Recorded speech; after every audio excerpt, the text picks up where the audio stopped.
please welcome my guest for this evening, Hooty. Hello, ahoy.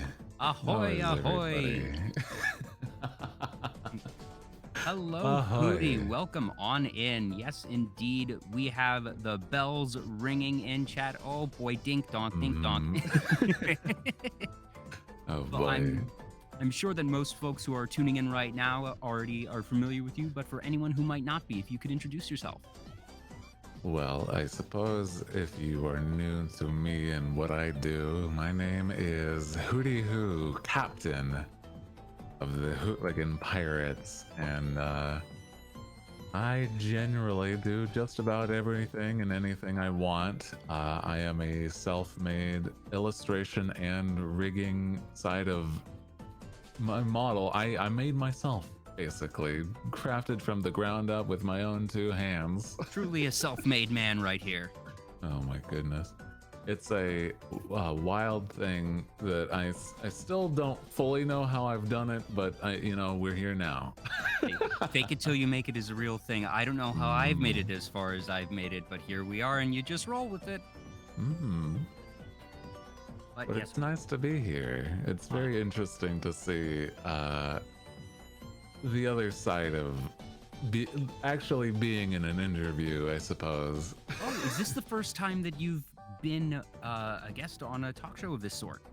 It has been possibly a good 2 years since anything like this, really, and it was a very different time in my my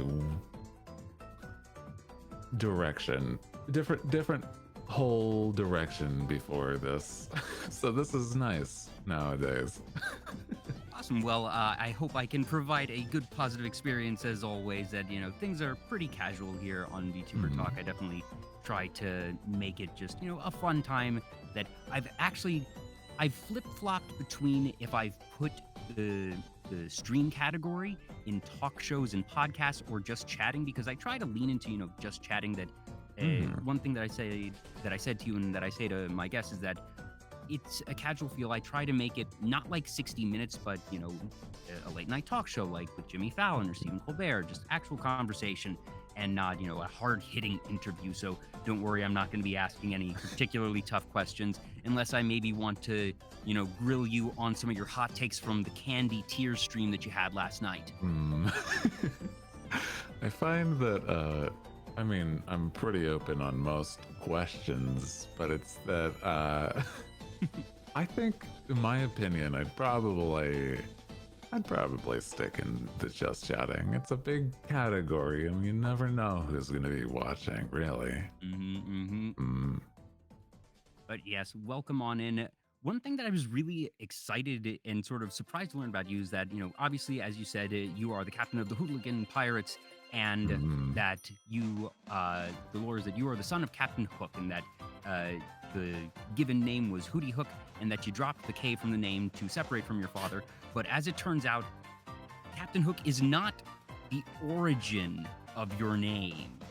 No. And I was beyond delighted to learn that it's actually from Animal Crossing, and that the name Hooty Hoo is an homage to Blathers the owl, that wonderful, delightful owl who manages the museum and every iteration of Animal Crossing.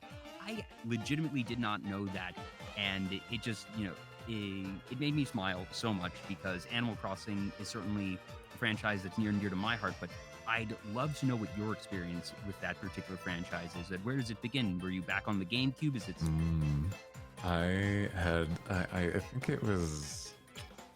I think it might have been the GameCube, but it's that I've been playing since I was a kid. It's like one of the only.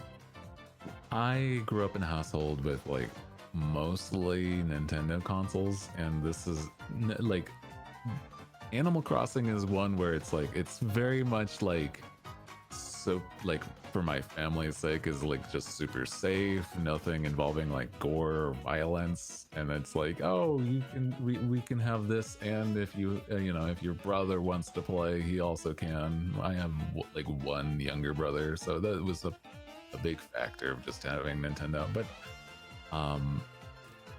Animal Crossing specifically, I don't know what it is about it. It was just that it was a daily ritual. It's almost like having a Zen garden, but like I've been playing this game since I was, what, I think at least 10 years old, and my god, it's it's been a whole thing during, like, specifically I mean, with the latest Animal Crossing game, I didn't even play it that much in my opinion, and I had like 400 hours in it. Hmm. Yeah, that it's funny you use the term Zen Garden, because that's one that I've used for the series as well. Is that, it's this thing that you tend to, it's mostly for yourself, that you just do the little bits of upkeep on it, and that some folks are not going to get anything out of it. And that's okay, but some folks are going to really get into it. Some folks are going to take a great sense of pride in it and are just going to have that relaxing time. And certainly with New Horizons, one thing that I've been on the record saying is that New Horizons was there when the world needed it most. That it was in the right place at the right time. Funny enough, after being delayed, because it was supposed to actually come out in October of 2019, and they pushed it back.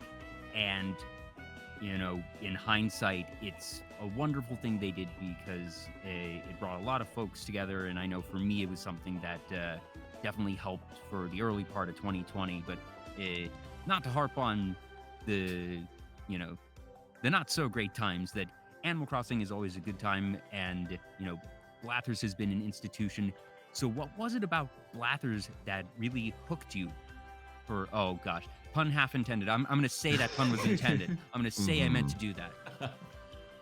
I think that I don't know. I've always had I always enjoyed owls, and since Blathers is one of the only owl villagers, I mean, he's the only one in the early games. Yeah. And so it's that my favorite animal when I was a kid being owls, I'm like, yo, it's him, and I get to see him every day if I want, and there's no chance of him moving out. I mean, it's just a whole there is lot a certain of safety in those villagers that are institutions that you don't need to worry about moving. I think it would be, it would be just about the same as if my favorite animal was like a raccoon or something, right? Like, oh, Omnuk's always gonna be here. It's no chance that he's leaving, you know? Yeah. Another public speaking within another public speaking. Nice.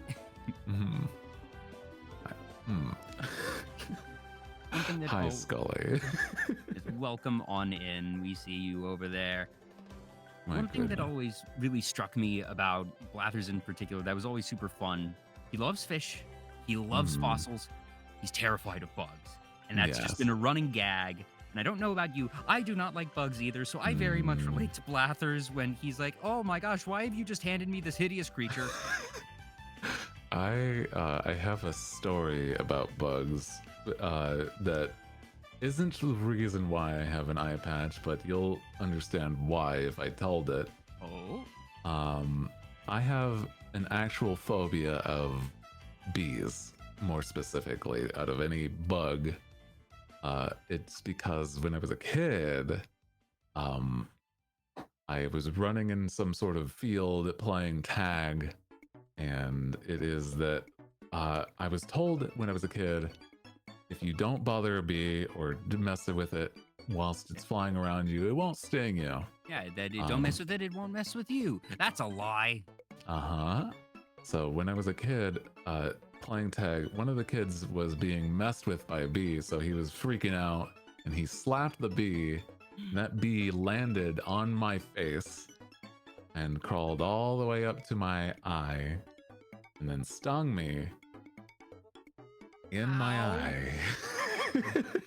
Ow. And so I don't remember the rest of that day. I was just out cold.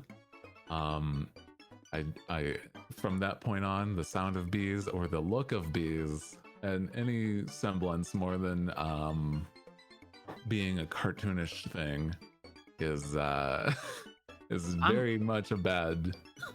I'm gonna be really real with you, Hooty. I relate to that, not quite on the same level. But when I was, gosh, I must have been 10 or 11.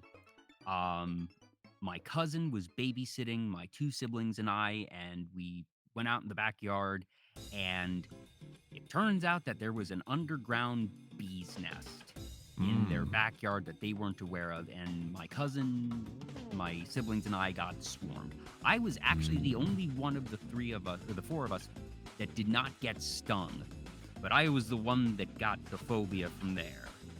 And it is something that, like, for a good while was, like, it was not healthy, the amount that I was, afraid of bugs. And it's something that actually I worked through basically from the time I was 11 to the time I was probably, it might have been from like 9 until 13, 14, somewhere around there. Bottom line is, there was a good couple years where, to this day, don't get me wrong, I still don't like bees.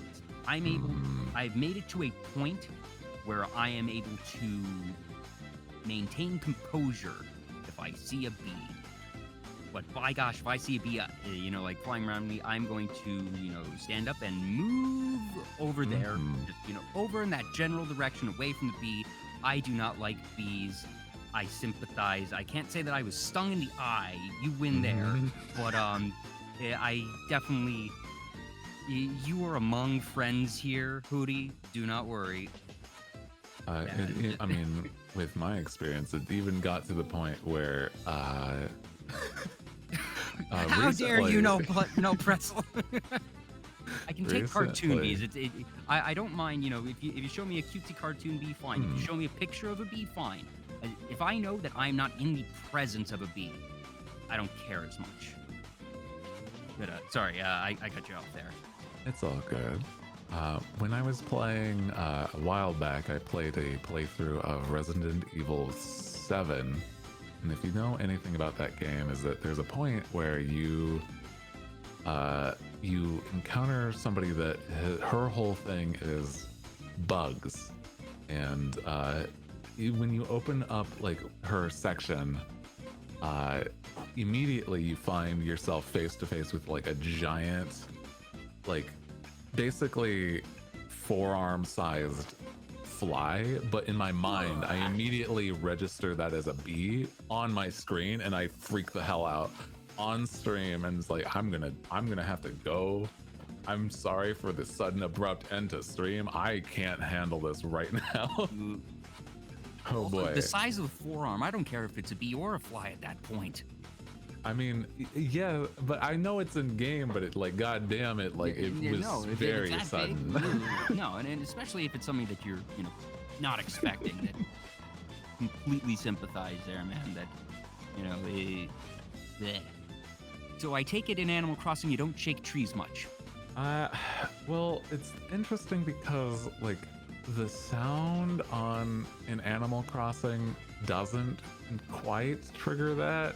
It's just cartoony and different enough that it doesn't quite get there.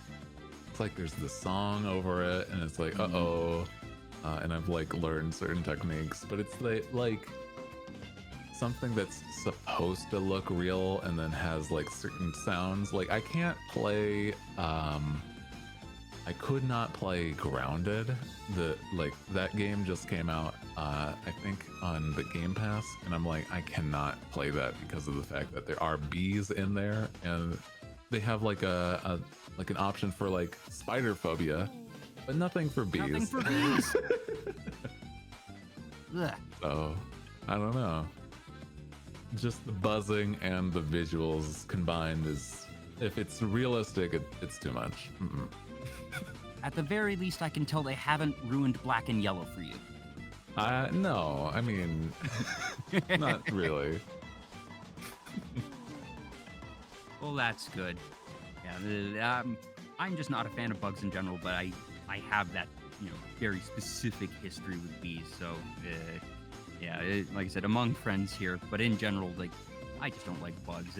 If it's outside and they're at a distance or something, fine, stay away from me. If there is a bug in my living space, though, Uh, eh, that's their funeral. They invaded my territory. Hmm.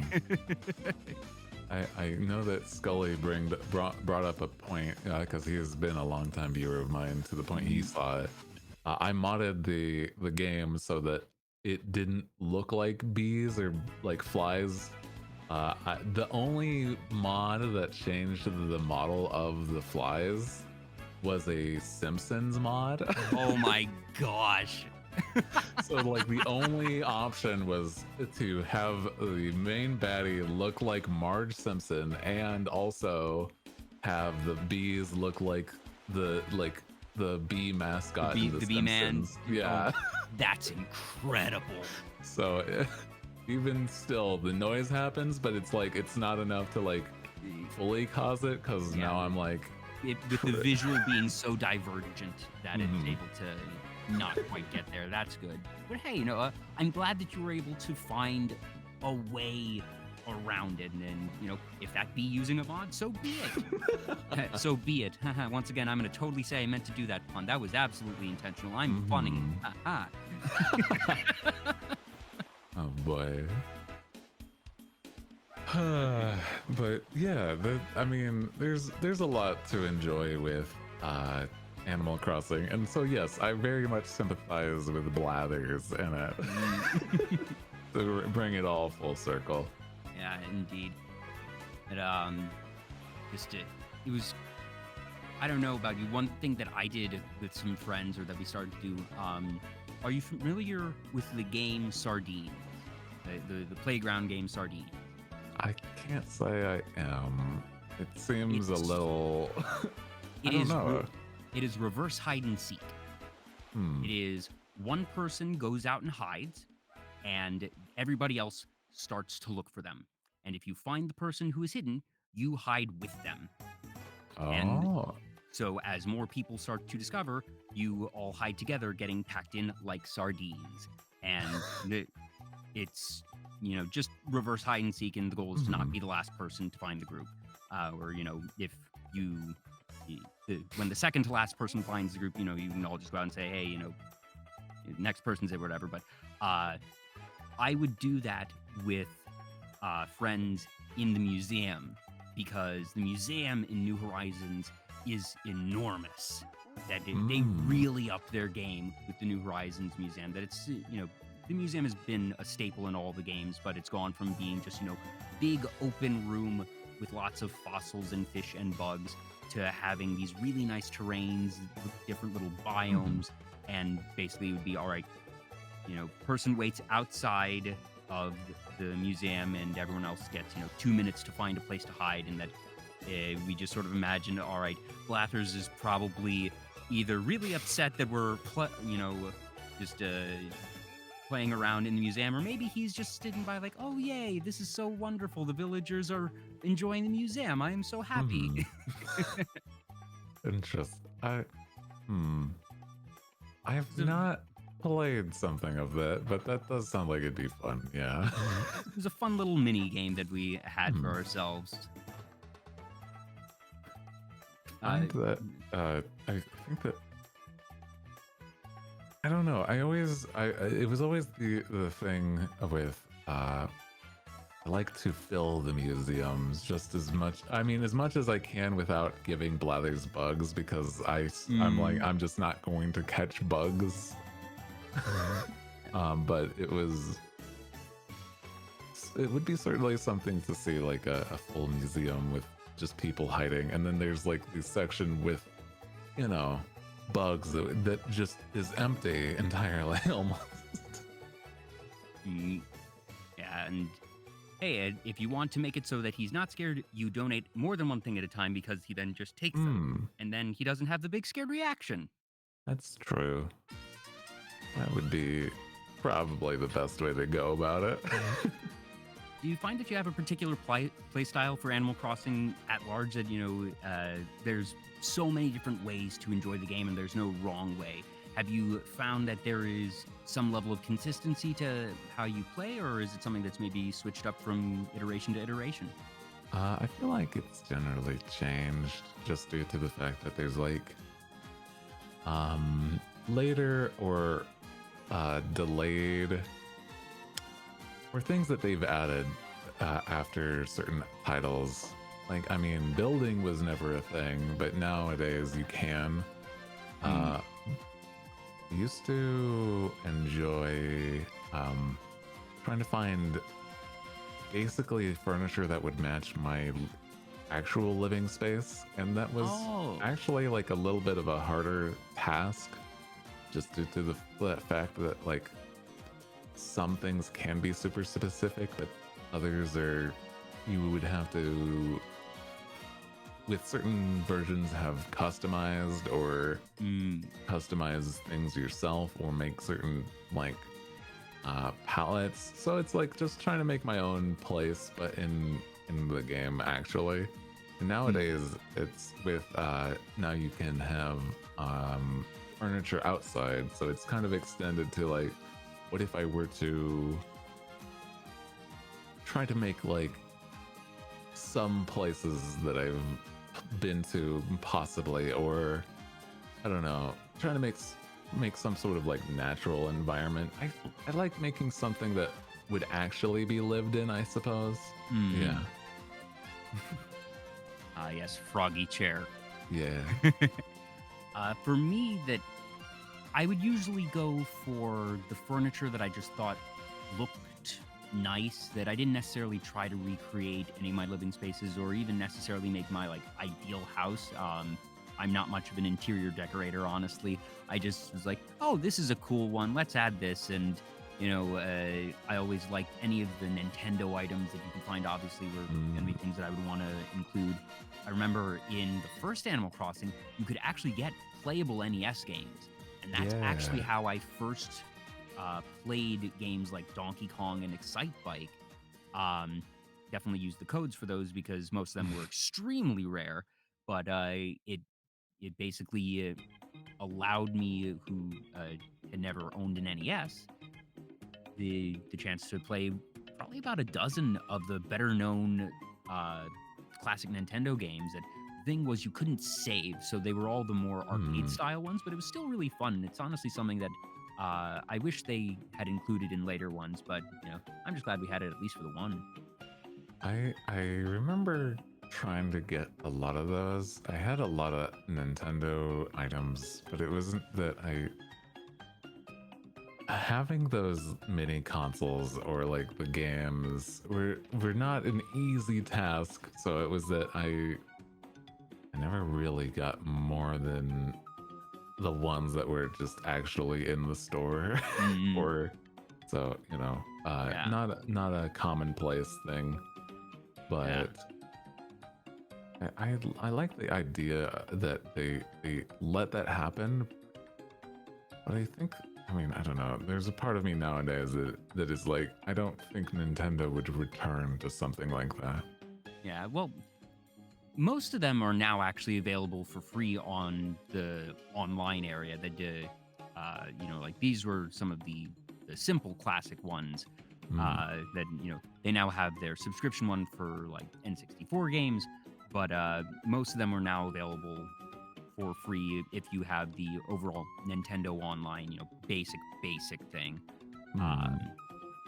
But yeah, I do agree. I would not expect them to return to having in-game, you know, NES titles anytime soon. I mean, I wish there would be certain things, but I don't see that happening again. Honestly, the bigger thing that impressed me was that it makes me think, was there licensing that they had to go through, or was that something that just, does Nintendo retain all of those rights and so they were able to just internally approve it?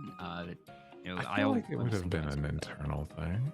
Probably. I mean, because it wasn't anything like third-party titles. It was all just their own. That's true. Yeah. So, you know, that's my thought there. Like, they wouldn't have to do anything more than just, I mean, we do have the files. I mean, maybe they don't have the files anymore, and that would be a little sad. Well, no, if they are missing the files, they have bigger problems. I remember that I would spend a lot of time fishing. That fishing is how I usually Mm. went about paying off most of Tom Nook's debts. Did you have any favorite money-making pastimes or schemes? I loved fishing. I think that like God, there was an attempt at one point to try the turnips, but it was not ever my thing. Like I was not a big it's just basically stocks for children, which is wild to me. They call it the stock market, the STALK market. That it is Sow. It's the Sow Jones stock market. Remember? I suppose it is very much. I've just not been. I would always either forget or not wake up in time because I am not an early morning person to even buy these stocks for that week. So it'd be like, oh, I missed it again this week, and I missed it again this week. So I'm like, nah, I guess I might as well just not. Yeah, I did it a bit in some of the DS ones, and I also did it in New Horizons, but not until I had paid off things myself. That I once I'd beaten the main part of the game, and paid off that main debt, I said, okay, now I'll let myself just go a bit crazy, because especially now that you just can go and find folks online that have good prices, there's essentially no risk to it anymore. And I sort of allowed myself to get a bunch of bells very fast that way, to make it so, all right, if I wanted to, do different additions or whatnot to the town, that I didn't need to be grinding for hours on end. But I made it a challenge to myself. All right, I'm going to work off all of the house bell debt, quote unquote, legitimately, that I'm not going to take the workaround. But I know some folks, went straight for that so they could get the terraforming. And as always, there is no wrong way to play Animal Crossing. Yeah. I think it's always interesting to hear, people's favorite parts, but it's like, you don't really, there's not a set way. It's kind of just like you do what you do sort of game. And hell, even if you took all, like, if you took all the time that you need, eventually you're still gonna pay off all the debts. If you, hell, you could just also settle and be like, no, I like this house the way it is. I don't need a bigger house. It's like, okay. Yeah. I'm generally a defender of Tom Nook, that folks say, oh, he's evil, that he, forces you into debt. And I say, find me somebody in the real world that is going to not just say, yeah, you owe me for the house and renovations, but I'll do all the work up front, charge you no interest. You have no timeline on your payment plan. Just get back to me when you can. And, if you don't pay me back, your punishment is that I won't build more for you, but that's all. Yeah. I think there was also I can't remember, but it was like some sort of hidden area in one of the games where Tom Nook talks about how he's viewed, and then also where the money actually goes, because like 90% of it goes to like Timmy and Tommy for like savings. Like there's like an actual legitimate, like, I may have missed this. I think it was the one like it was, I think it was like New Leaf, actually. Like I'm pretty sure it was not like an old one, but it was like not a recent one. Yeah, that or City Folk probably. Yeah. That I could believe that. I might miss that, but yeah, as Kat Kidoshi says, oh no, that's cute. I think that I mean it is that people as a kid, they would see it and not understand. It's like, hey, why do I have to pay him back? It's like, well, because that's how loans work. But modern day, it's like, adult version thoughts on it. It's like, oh, well, clearly this man has no limit to his wealth, and he just sort of I don't know. Yeah, That's fair as well. Just loans out money, I guess, to people. Sure. The ethical dilemmas of Animal Crossing. If only life were so simple. Hmm. Apart from Blathers, did you have any favorite villagers? Ooh. I don't know if I really had any. I never really was picky about villagers. There are some that I do have fond memories of or enjoy. Ones like I mean, there's it's a flamingo, but I can't remember their name. It's like the shape that normally is meant for ostriches, but it's a pink flamingo. But there's also the cats, or there's a whole Power Rangers team. Yeah, if you look into the it. little rangers that Yeah. there's Kid Cat. I think one of them's called Boomer the gorilla. Oh, Yume Hime says Flora Yeah, for the I think that's the flamingo. that would make sense. I think that just I don't know, the bright colors has always been something for me.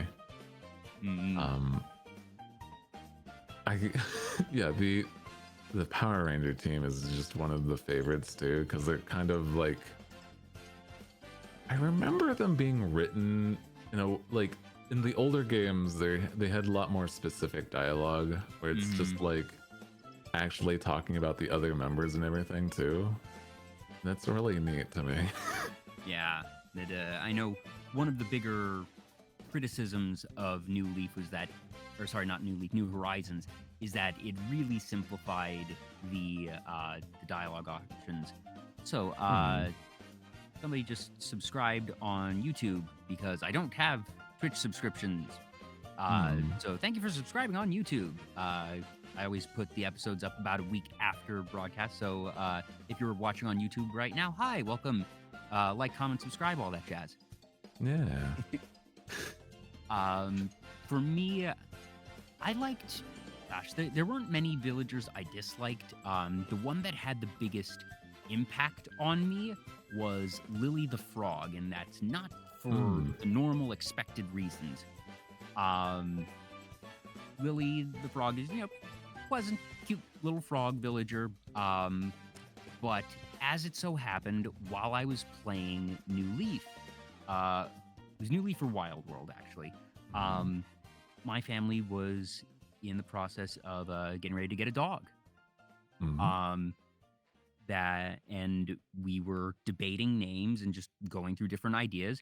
And I started rattling off the names of my villagers, and the name Lily stuck. So my family had Lily the dog, named for Lily the frog, for a wonderful 13 years. So Lily the frog, as a Animal Crossing villager, will always hold a very special place in my heart. That's actually very cute.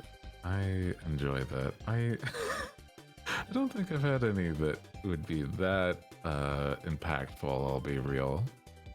But I enjoy all the different types. I think one of my only gripes about the more recent Animal Crossings is that they've kind of, they have dumbed down a little bit of the dialogues, and that's something I don't know if it's trying to make them nicer, but it was like there is less variety in from what I remember. I feel like it's one of those things that sort of got cut for time.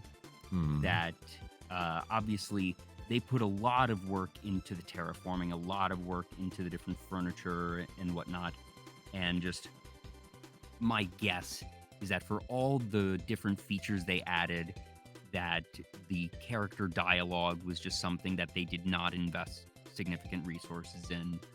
Because I will definitely agree, the villagers have gotten a lot nicer over the years, that they could be outright snippy and rude in the original, but I think they could have written just as much dialogue and have had it be positive or at least neutral. I don't think that negativity is required to get the volume of dialogue that they had in the original iterations. I think it was just shifting priorities for development, and it is what it is. For sure. I think, yeah. The little bits of tidbits of meme sometimes was fun though, so I don't know. I don't get me wrong. I very much agree that all things equal, if I could choose, I would want them to, have those snippy moments. I thought they were fun, and they had some just adorably creative insults at times, frankly. But at the same time, I can understand, we are not inherently the target audience. This is an all-ages game, and that they don't want to have the younger players, having to deal with mean villagers. And I can understand that, whatever. Maybe instead of a difficulty mode, like most games have, that we can get a rudeness mode of, do you want to play friendly, rude, super rude? One where they just swear at you. God. I think that would be actually very wild, but entertaining to me at least. So, maybe at some point, who knows? I feel like it ever happen. I'd love to see a mod. Maybe someone can mod it. I feel like something involving mods for sure, but it's also like, I think that there's a lot of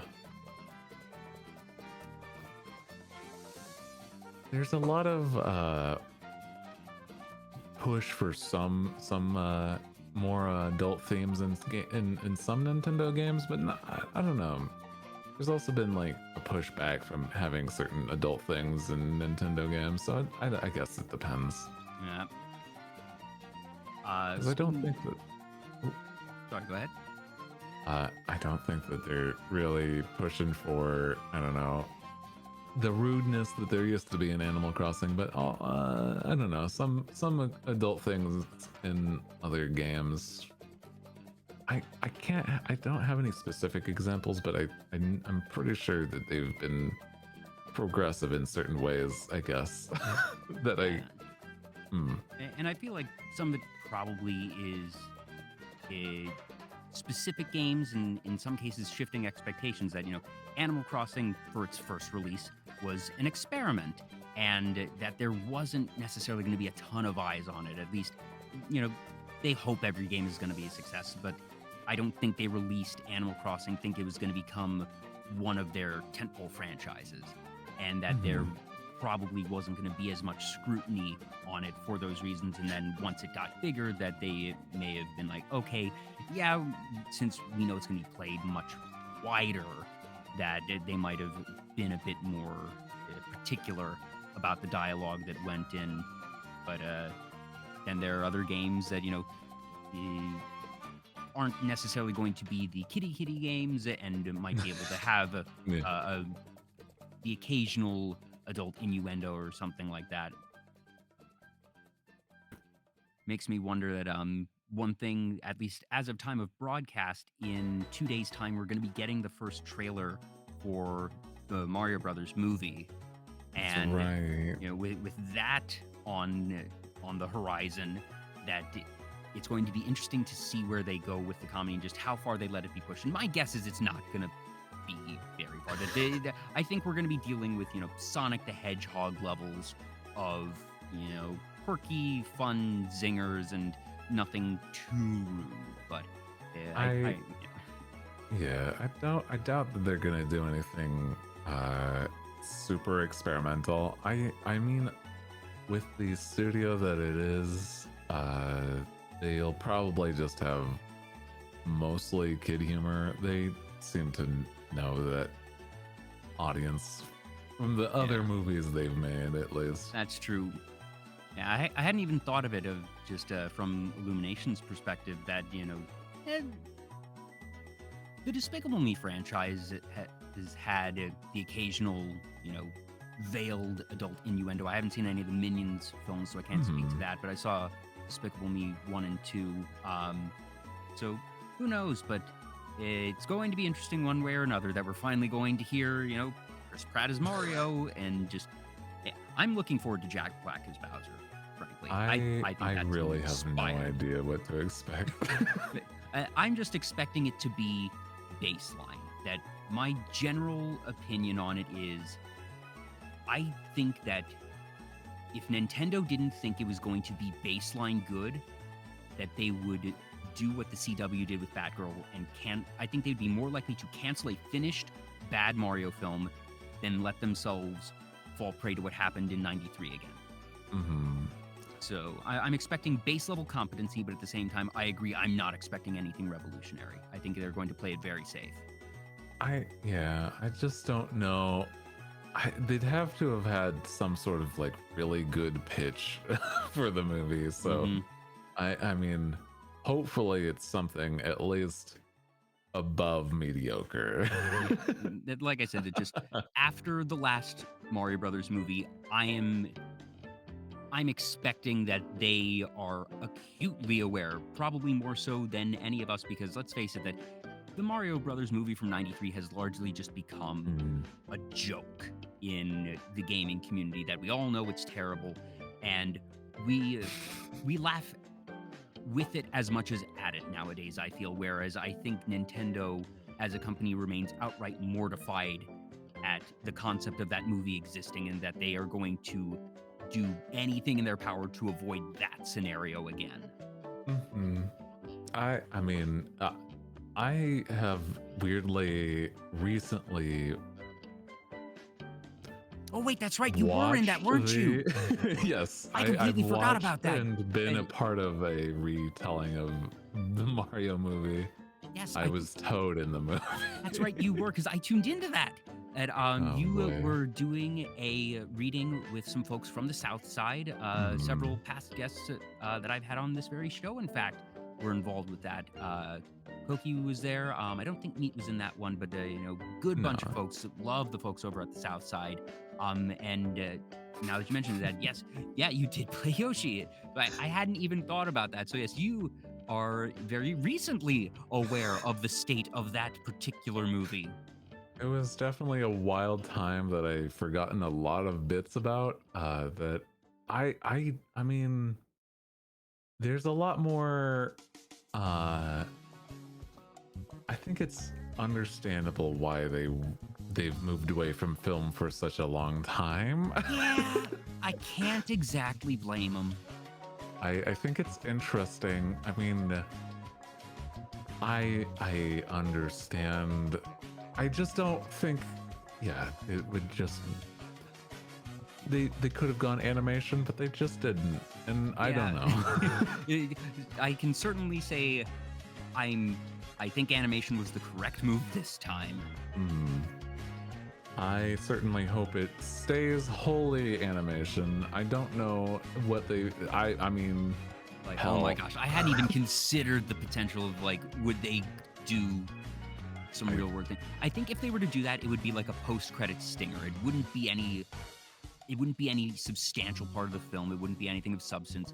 Maybe they'd make a gag or some sort of like wink and nod to, yes, we acknowledge the past Mario movie and know it was awful. Like just some one-liner reference somehow.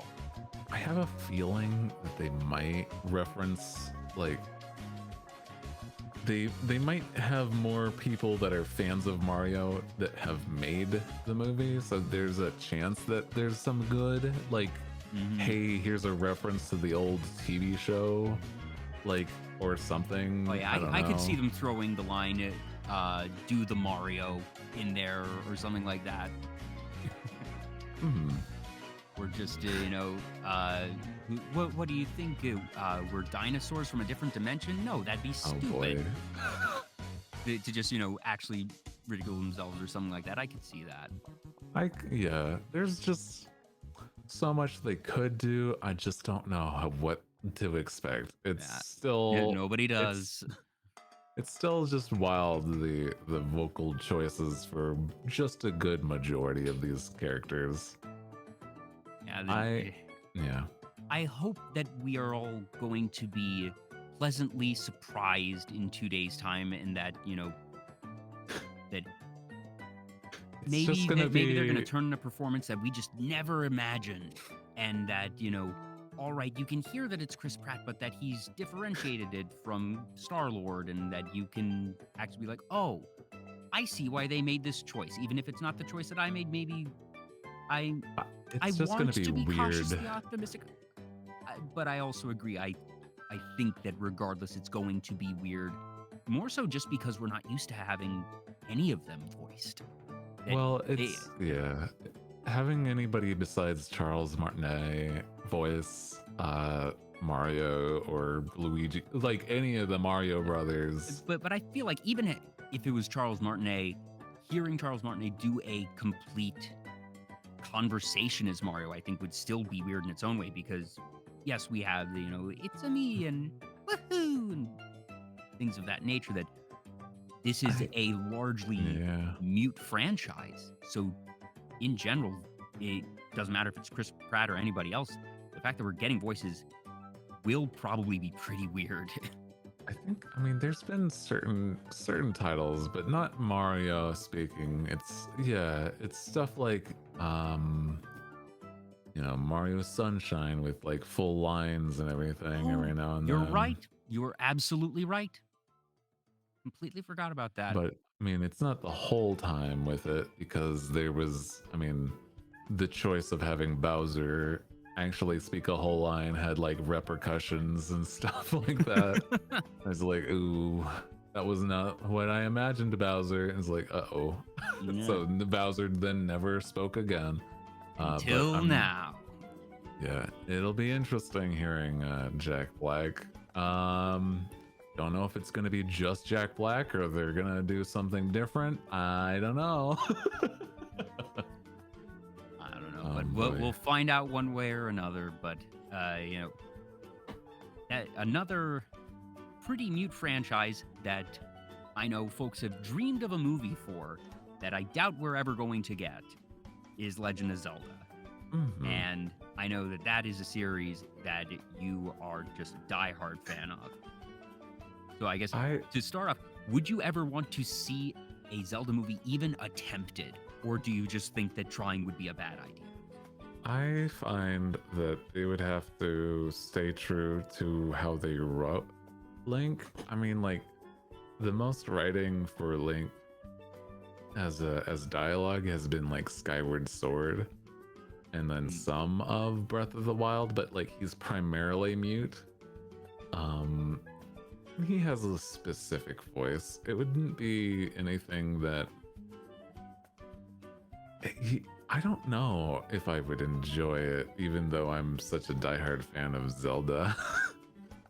Like, I mean, all the other characters have had like full voice lines and everything. Well, I mean, with Breath of the Wild at least, there's been some of that, but it's like you still don't know what like Ganon sounds like. There's been some of things with I don't know, Gorons and Garuda, Zora, like they all have like some things. It's not bad, but it's like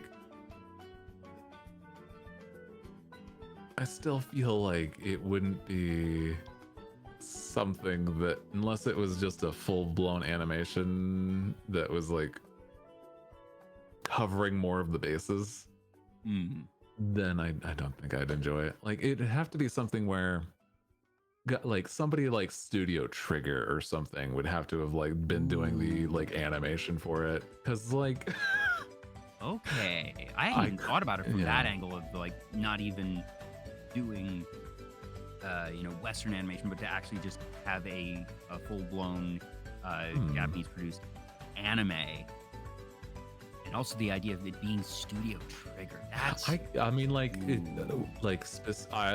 they could do any sort of like version of Zelda with Studio Trigger, really. Like, honestly, I could imagine them even doing like a Wind Waker thing with Studio Trigger. But also, I mean, if we're just talking about the more recent one with like Breath of the Wild, it would be like, oh yeah, that would be good to have like some wild animation every now and then with the things that you can apparently do in Breath of the Wild. Have you seen Cyberpunk Edgerunners? I've not to the finish, but like I've seen, I think I've nearly half of it. I've just been busy with a lot of other things in my time. understandable. You have a lot to look forward to. I really enjoyed it, and I think Studio Trigger did a fantastic job with it. I think I've gotten to the point where they've joined up with everybody, but past that point, I have not seen much. Yeah. Well, I will not spoil it for you, but I'll just say you have plenty to look forward to, and that whenever you have the time, that obviously you're a busy guy, that you're streaming a good number of nights a week plus IRL stuff, so whenever you're able to, definitely worth your time. But for Zelda, do you have any favorite installments in the franchise? Boy, I mean, I think I've put a good few thousand hours into Breath of the Wild specifically, but it's not even that, like, it's my favorite. It's just that I just enjoyed the open world nature of it, I guess, which was interesting. It was so easy to just get lost in that world and just, all right, you start walking a direction and you sort of just keep going, and oh, there's a hill here. I'm gonna keep climbing it. I have no idea how high this is. Oh, this is a mountain now, and you don't necessarily set out to go to a certain thing or be a certain place. It's just, I don't know what's on this part of the map. Let's find out. And yeah, I mean, hell, there's definitely places in that game that I still didn't explore, and I'm like, god damn, it wasn't even like that crazy large of a map. It was just that, I don't know, there was certainly a lot that they had to offer with stuff going on to explore. Open world puzzles is an interesting concept. I liked it. I hope that there's even more expanded upon in the sequel, Tears of the Kingdom. Yeah, I'm very excited. I really want there to be, like, if anything, I would want the audience's feedback to be heard with certain things, which were like only certain complaints, like as if there's not like a lot of variety in monsters, and I think that there's already a bit of change in that just from trailers, and that's nice. So hopefully they just expand upon that, or I don't know. There's a few things. I just want more from that, just because Zelda's one of the only franchises from Nintendo that I'm like I still have hope in. All the other ones I'm like, they've kind of let me down a tiny bit. Tiny bit. I feel like if we're not counting Zelda 2, and if we're not counting the CD games from way back in the day, the worst I feel that they've ever done was Spirit Tracks, and that was underwhelming for a Zelda game, but held up against basically any other franchise, you would say, yeah, this is a fine game, a good game even. But you're right that Zelda is just, generally speaking, so consistent in its quality bar and its development, and that it's, when it's only good, that it feels like it's a disappointment because they have set the bar so high. Yeah, I think it's interesting with I imagine, I mean, there's other franchises that they could touch upon that they just haven't, and it feels as though that's starting to be like, are we gonna just try to forget about these sort of series because there's a chance that they just want you to forget, which is a little bit of a saddening thing. Stuff like F-Zero or Metroid, or well, I think the fact that Metroid Dread did so well is a good sign for the franchise at large. That I feel like if Dread had done poorly, it may have been the end of the series. But I think the fact that the response to it was so intensely positive and that the sales were so intensely positive, I'm cautiously optimistic that it has woken Nintendo up and made them realize, oh no, it isn't just a vocal minority. There is actually a significant portion of folks who are interested in Metroid and who want these games. And I think that Dread's success is going to in business, success breeds repetition. If they make money off something and see that it does well, they're probably going to make more of it. And Metroid Dread made them money. So Yeah. I'm, like I said, cautiously optimistic that this means good things for the franchise at large. Star Fox, it's just been so dang long. They've done the thing where they've experimented with every title of Star Fox, and that's not a good thing. Where it's like the last good one that I can remember was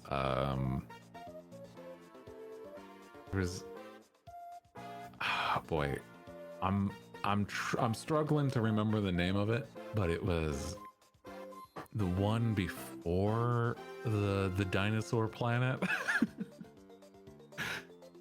I'll admit I've only played 64, so I can't speak to the franchise at large. I think there was one where they went and done the the shmup shooter like they should normally, but it was modern and it was good until you had to do ground sections where you were just the characters in like a Halo-esque level, and it wasn't all bad, but it was like it was better than most. I feel like since Star Fox has been able to endure so much via Smash Brothers, I think there's always the chance that they will revisit it. I don't think it's something that's going to be, every couple of years, but I feel like they're incentivized to probably try once every 5 to 7 years, probably. And, it feels like it's been about that long. So I wouldn't be shocked if we were to get another Star Fox game in the next 1 to 3 years. But at the same time, I also acknowledge it has been a while, and it might be one that they've just sort of let die for the time being, but that maybe they'll come back to. I get the feeling that we will see another Star Fox game. It's just going to be a matter of when.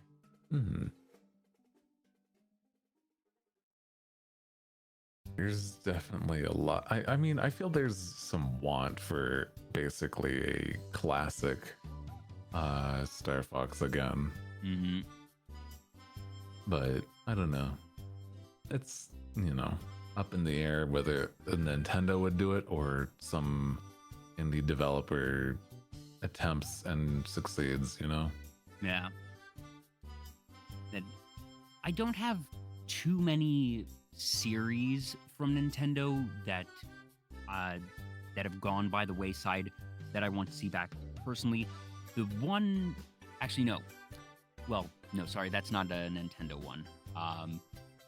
The one thing that I really want from Nintendo that I don't know if we're ever going to get is in the Kirby franchise. And Kirby as a franchise is doing just fine. That, Forgotten Land did well, and we've had a new Kirby game basically every 2-3 years like clockwork. That it is a definitively active franchise for them. But what I want from Kirby is another Kirby Air Ride. Did you ever play Kirby Air Ride, Hooty? Yeah, I think that would be a good one. I don't know how... It would be something they might see as a cult classic until they try it. It's like, oh no, more than a good majority of people probably actually played this game. Honestly, all I want is City Trial. I don't need the mini kart one. I don't need the normal racing one. I've said before, I would pay the price of a full game to get City Trial mode alone ported on the Switch with online play. Like that to would play be good. City Trial online, nothing else. Please give it to me.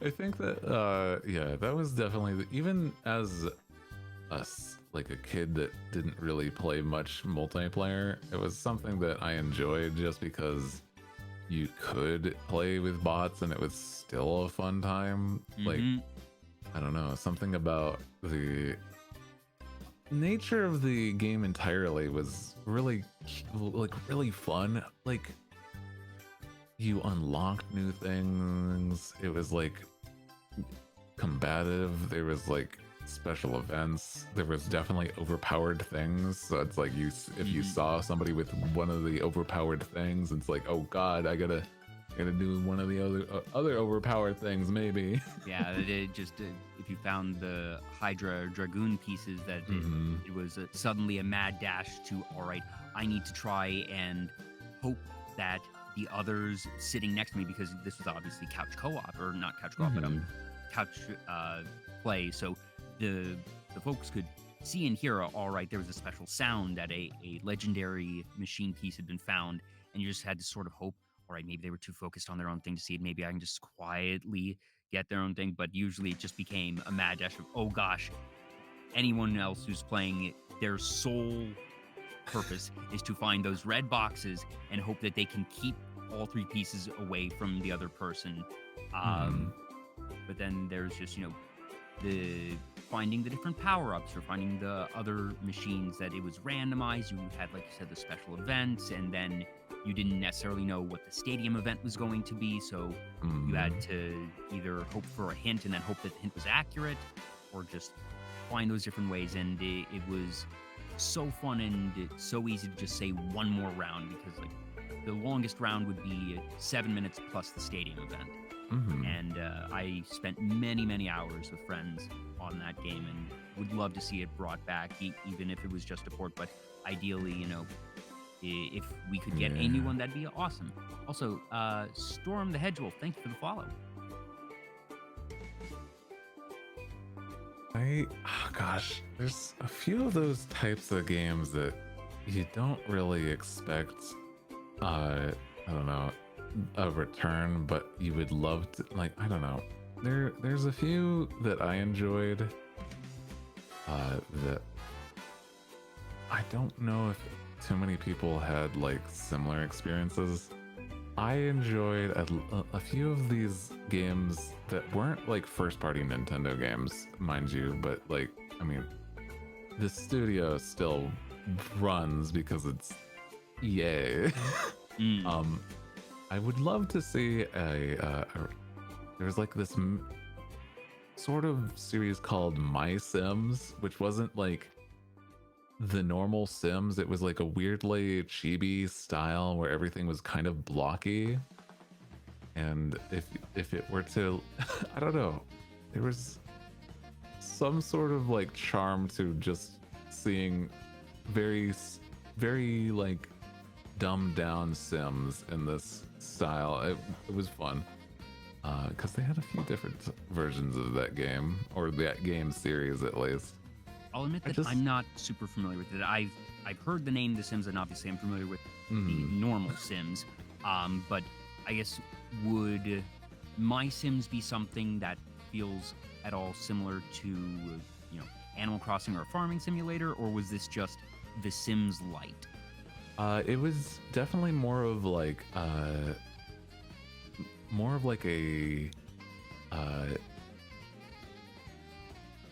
Harvest Moon, but not with farming, but you were going around doing your own thing in the city. But there was like events, and it was more meant like geared for like a younger audience for sure, but it was a cute game. I don't know, something about it was super enjoyable for me as a younger guy. I don't know, because there was like decoration and whatnot, and there was dumb customization with these things that you were able to make. I don't know, it was a lot of fun, and I don't know, seeing something like that return could be fun. It sounds like the customization elements of Animal Crossing New Horizons, especially in the decorating and the customization of furniture, so stuff like that. Yeah, basically, yeah. The customization of furniture, but it's also like a few other things with what you could do. It was like silly stories and everything, over the top Sims shenanigans kind of.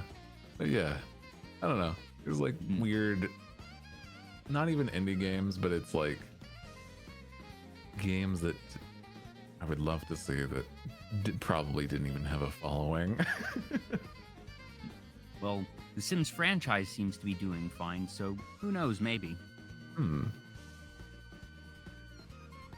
Yeah, that is the unfortunate reality as a gamer, that sometimes you do see these games that you really like that, either didn't do well in sales or for one reason or another just is no longer a priority by the company, and you hold out hope. And in most cases, there's always that glimmer of hope that there's very few instances where it is just, the door is shut and that for some corner case reason there will never be another of this game franchise. So, I try to be cautiously optimistic and hold on hope, but I do recognize that certain things are more likely than others in the gaming industry. I think that there's definitely like cult classics that even with the desire, the companies that hold them won't probably bring them. Yeah, no. Yeah. It's a sad fact, but that's okay. So it goes. Oh, goodness. I could talk games all night, but I do want to get some other fun topics. Obviously, your theming is pirates, and perhaps unsurprisingly, you're a big fan of One Piece. And, we've talked about adaptations, that there's the upcoming adaptation for One Piece, which, I think everyone's just sort of holding their breath at this point and hoping for the best. But is starting at the start for One Piece. What is your origin with One Piece? How did you get into it? Where did you, begin that journey? Because it is a long one, so you could have hopped in at any point. When was your starting point with it? I think that I started reading One Piece when I was a kid, because there was these big magazines in my local grocery store. Shonen Jump. Yeah, Shonen Jump is something I used to get every month, and One Piece was one that I loved a lot from it, and I don't know where. I think at some point they just stopped making them on, or at least my local grocery place stopped getting them or something. And I dropped it for a bit, but it was that by that point there was a way to watch One Piece, and so I've just been watching and reading since I was basically just a young kid. And additionally, there's a lot to it that a lot of people just see surface level, and it's by this point it's it's a lot of episodes. I don't know if I'm really ready for that, but it's that there's just a lot to love with the show. This is a whole show where people have done this why don't you watch this first and then you watch this? It's I've watched all the other shows that you're probably thinking of. I've seen all of Dragon Ball, I've seen all of Dragon Ball Z, I've seen Naruto, Bleach, holy cow, dude. I've seen all of the shonens that you would probably recommend, and I'm I've seen it, and I think that One Piece is still better. There's a reason why it's got such a big following in Japan, and why it's still, after all these years, people are no, it's still good. One Piece has just aged remarkably well. That I told you when we spoke earlier in the week that I have not watched One Piece, and it's not for lack of wanting. I literally and figuratively missed the boat on it, and that by the time I was into anime and was potentially going to watch One Piece, it was already 200-300 episodes in, and at that point it's it's 200 episodes in, that's a bit much. And little did I know that if I had gotten in on it at that point, I still would have been in on it pretty early. And it's one that I hope to be able to make the time for at some point, because you're absolutely right that I hear from so many people just unanimously that the quality of One Piece has persisted over its 20+ year run in manga and anime, and that it remains so beloved. And I know that, in all those episodes, in all those chapters, you're able to build such a vibrant world, deep characters that it's not just spinning its wheels, that they are going on these grand adventures and having these incredible stories told in this world. And I fully believe everyone who tells me that I'm missing out. And I just have the problem of I want to watch a lot of other stuff that I'm already watching a good number of shows that are airing this season. And I think what I maybe need to just start doing is maybe start finding a way to bake One Piece into my weekly watching rotation, that even if I'm doing this real slowly, maybe I just need to take that first step and start it.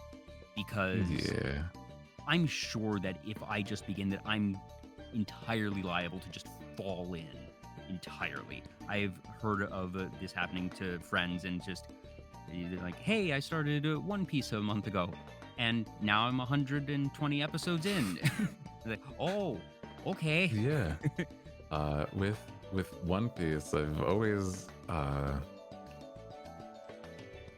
I've always had this thought of if it is something that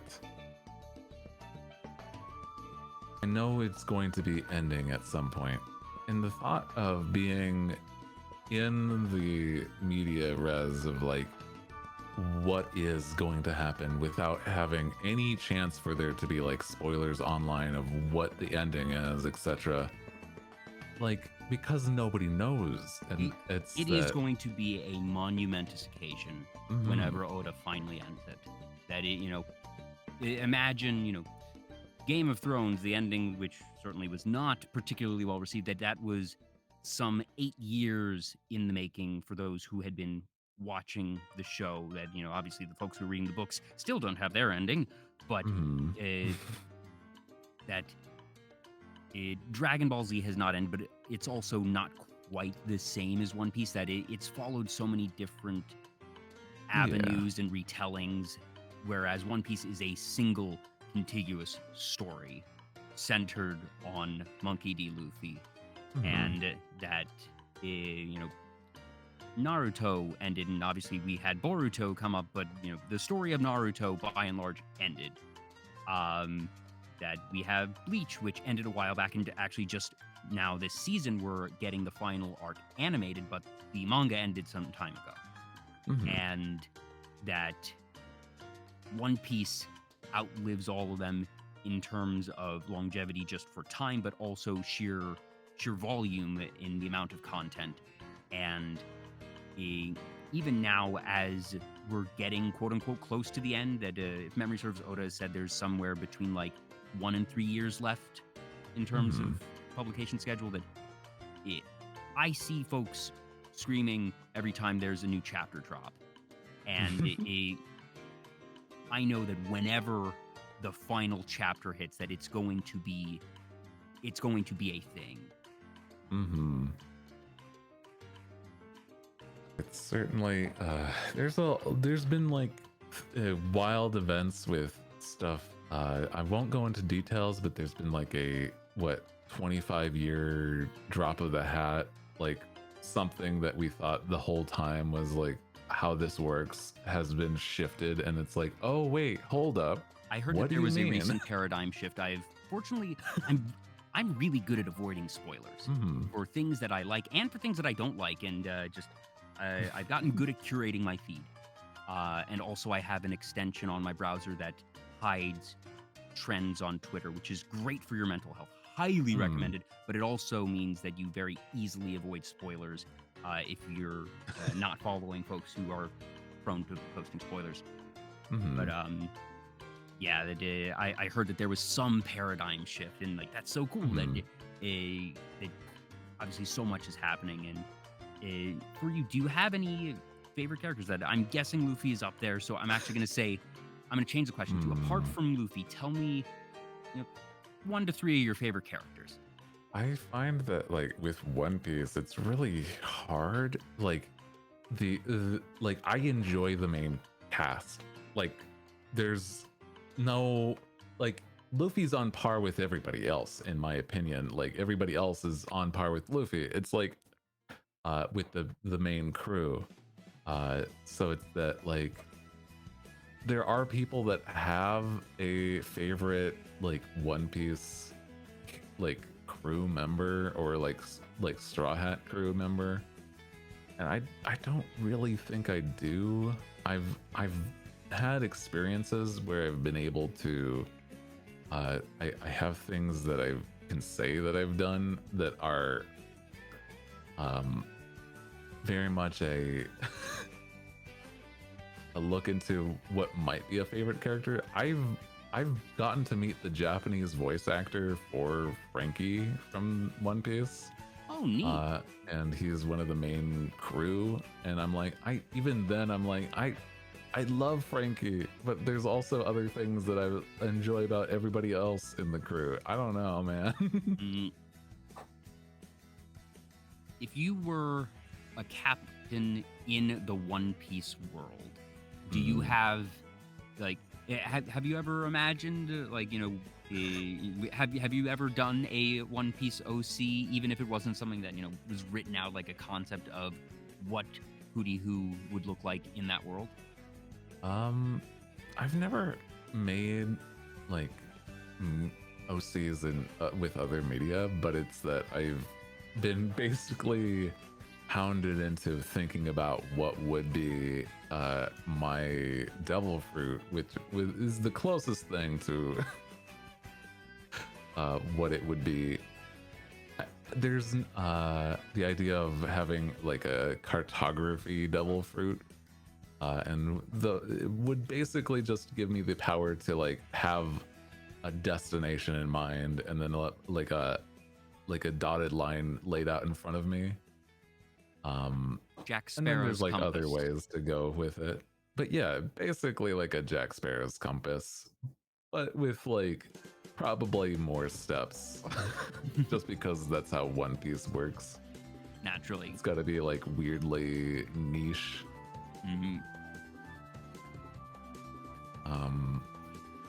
Yeah, I specifically though, yeah, I've not done any sort of OCs, but thinking about that, I don't know. I don't think I would probably do too well in certain parts of One Piece, depending. It is a very treacherous world, to be sure. There's a lot of problems that you'd have to deal with. My God. Is there anything when it comes to broader pirate media, so whether it be One Piece or books, movies, others, do you have any favorite representations of pirates, or just favorite pirate stories that you personally enjoy? I do really enjoy the Pirates of the Caribbean movies. I think the first 3 are the ones that you would watch. The others are like not bad, but they're not great. I have admittedly only seen the first 3. I've heard that the others are serviceable, but like you said, generally speaking, the original trilogy is going to be the gold standard for it. But that the others have been serviceable, almost spin-offs. Not terrible though. And there's like there's a real pirate story that I very much enjoy, just because it's like, despite how impactful it is in like actual history, not a lot of people know about it. Please tell. There is a real pirate who used to be known as the Pirate Queen of the Pacific. There is a decent reason why certain times in Japan's history or China's history that they did not attempt to branch into the try to do the thing where they circumnavigate the globe like Europe did. and it was generally due to a pirate named Qingxi. She was somebody that held the entire Pacific at hostage with how powerful her ships and like weapons were, to the point where she is one of the only 2 famous pirates that ever existed that was able to retire and lead a normal life after they were done. And all the other famous pirates, such as like Blackbeard, Red Hand Bonnie, or like Cuddy Kid, or like Kid Cudi, like they all either died in battle or have been hung by like being that they caught kind of deal. Yeah. She was able to retire safely once she was done being a pirate because she decided to retire and nobody had any qualms with that. So, was this a case of she quietly wound down her pirating activities and just sort of vanished? Or was this a declaration of, I am retiring, and that just law enforcement did not try to pursue her even if she was clearly recognizable? Or was her face not even known because folks who saw her face usually didn't make it out alive, and people would just know, all right, there is somebody, but they wouldn't know her face? The general story is that when she wanted to retire from being a pirate, she went to her main city that she liked to put bounties on her and whatnot, which was Singapore at the time. So she basically entirely held Singapore hostage and went to the at the time king or governor at Singapore and said, hey, you are going to pardon me for all of the crimes that I've done, otherwise I will we are all ready to raid the entirety of Singapore for everything you have. That is my terms. I'm going to be pardoned or else. That's quite the exit strategy. Simple, elegant, effective. And then, so once she was pardoned, because there was no bargaining otherwise, she then became a very, very wealthy businesswoman from all her exploits as a pirate. I'd imagine, that at that point, heck, open up shop, and if you can handle things as a pirate with all the connections and know-how and roots, that you can definitely become a successful, legitimate maritime trader. And then she eventually, descendants of Qingxi actually still exist in Singapore as famous CEOs of big businesses. I'm sure they had quite an inheritance left to them. So modern day still has an effect on from what she did in her time, and it's very wild to think about. That's so cool. That's so cool. Like, obviously I recognize, okay, she probably killed a lot of people. She probably did some really bad things. But at the same time, it's just so damn impressive. Mm-hmm. She was very, very interesting. Scale on boats is actually rather important at the time. She had basically a boat that would be this, like, if you've seen the Pirates movies, right? Her normal boats would have been at least 10 times the size of their average boat. Like, that was just a normal boat of hers, was 10 times that English ship size, because that's just how they built boats in like the Chinese waters at time. It's like that was their galleon, and it was not to be messed with at all, because it was armed to the teeth with like cannons and everything. Yeah. It's wild. And obviously, if you have something of that size, it's naturally going to be more resilient to attacks itself. That if it is seaworthy and of that size, that means it's going to be reinforced pretty darn well. That's it, that's it so was cool. very interesting to. It's very interesting to see. Yeah. How much have you personally done in terms of just, reading and research on pirates? That one thing I know is that your entire family, IRL, uh, has a love for the sea, and that you grew up with sailing knowledge, and that going out on the ocean has legitimately been a big part of your life. Did Mhm.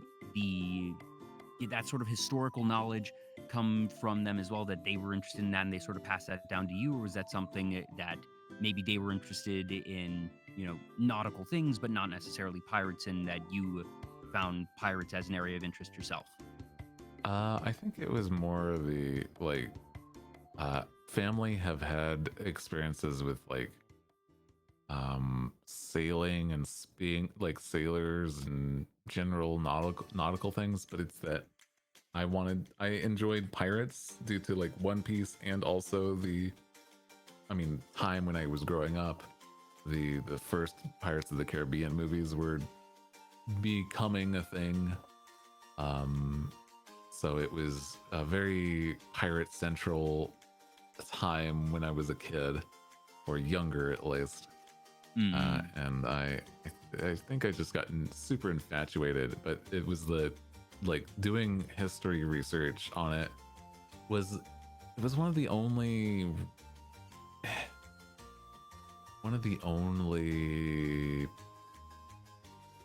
historic events or periods that I thought was interesting. I don't know.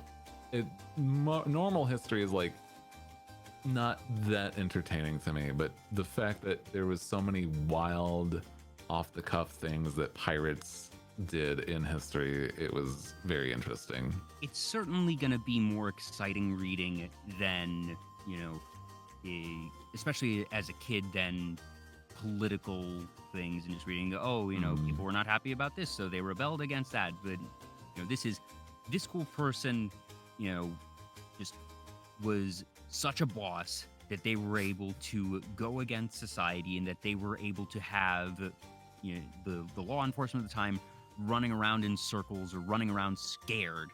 And just the fact that someone could organize and command that type of respect in that type of way is something that it seems fantastical almost. And knowing that there were actually these times in history when you had these rogues and rogue groups that had such a profound impact on the world, that it, like you said, that sorry, the Pirate Queen's name once more. Her Summon name Chi. was Qingshi. Qingshi. That Qingshi literally prevented maritime trade, and that the fear of her and her fleet kept Japan and China from actively pursuing as much maritime trade or exploration as they otherwise would have. That they had a literal impact on operations of multiple governments, and that that this was a thing across the world, that you had this in Europe, and that wherever maritime was a thing, that you had pirates. And obviously we have pirates today. It's not to the same extent where the pirates today are obviously not good, and it is difficult to say that the things pirates ever did were very good. But now they operate in much more stealth, in that they know, all right, they are not going to have bigger ships necessarily, that it's just not going to be feasible. Whereas back in the day, these groups could have ships that simply outclassed the actual navies of the world, and were able to do these things that are nigh unthinkable nowadays. There's just tons of weird with history when it comes to that world. Not to mention, like, even there are aspects that only during the time period was considered taboos that nowadays are like the norm, because like pirates were advocates of like voting democracies and Yeah, or or other things such as like same-sex marriage was a thing that you could do in pirate ships, and it's like crazy to think that pirates were very progressive. yeah, it was insane that when they say pirates are free, like they literally meant like you do literally anything you want. There was no judgment at all. Like it's wild and it's so good. Yeah, pirates also had insurance as a concept. Like it was wild. Just that, obviously they are committing crimes at the time, but like you said, that some of these things, either A, wouldn't be considered crimes nowadays, or that there are certainly more historical instances than instances nowadays of pirates, frankly, taking a stand against things that were outright wrong, or, like you said, giving people an option of freedom that was not going to be an option in society at that point in history. And that, there are folks who ran away, that either there might be nobles who ran off to pursue a life of piracy because they didn't want to be, either betrothed or, pursue the family business or have to do some other obligations. But you also had folks who grew up on the streets seek out piracy as a way to have, a stable living because that they were born into poverty and that just society at the time would not give them a fair shot at life. But being a pirate would. And that you had people from all walks of life coming together and cooperating on, yes, potentially pillaging and burning and razing things along the way. Yes, there were some bad things that they did, but it's also just so fascinating at sort of the how and the why and the result of it all. Yeah, it's definitely yeah.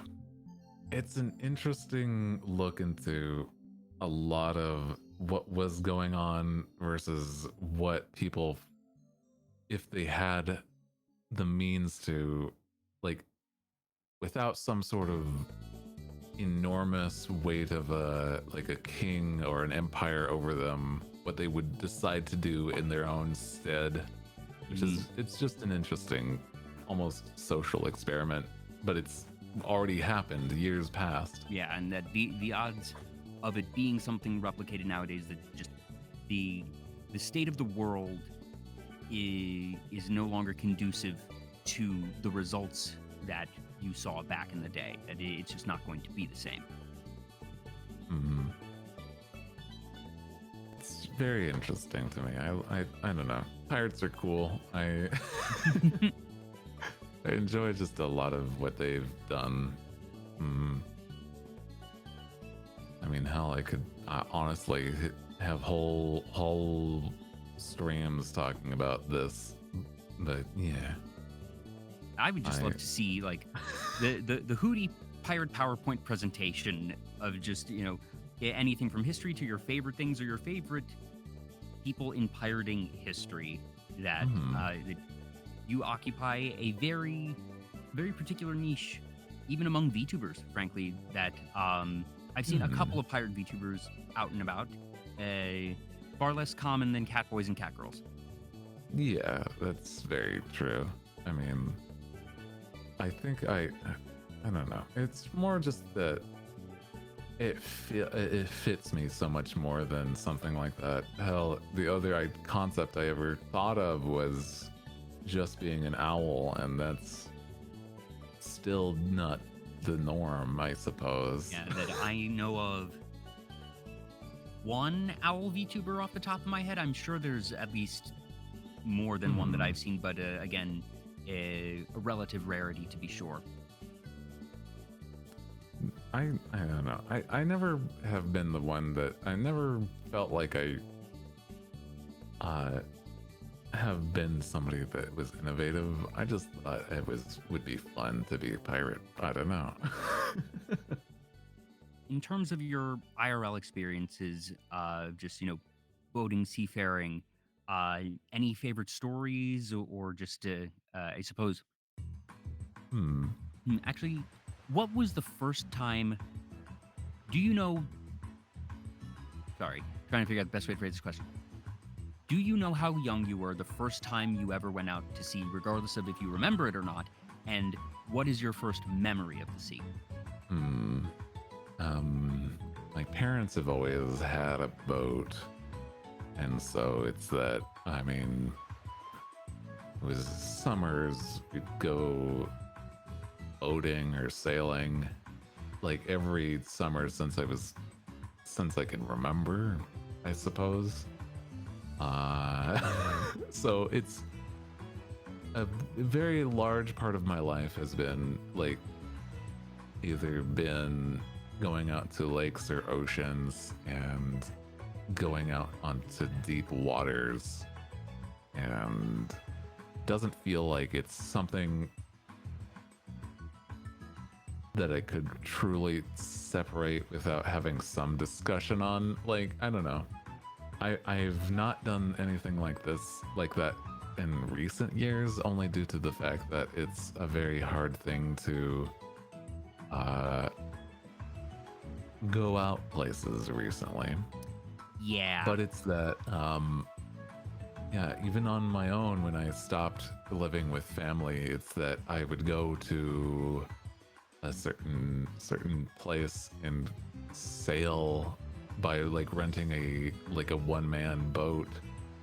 And I don't know, something about it, just being alone at sea is Certainly a socially weirdly distanced comforting. activity. Like, I don't know.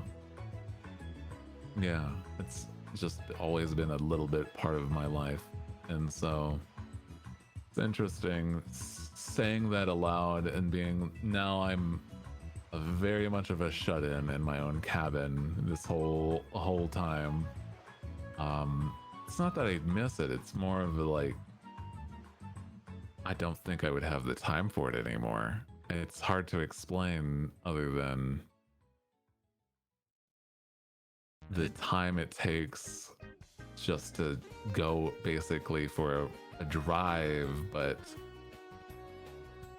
on a boat is it's hard to rationalize why that would be something I need to do right now.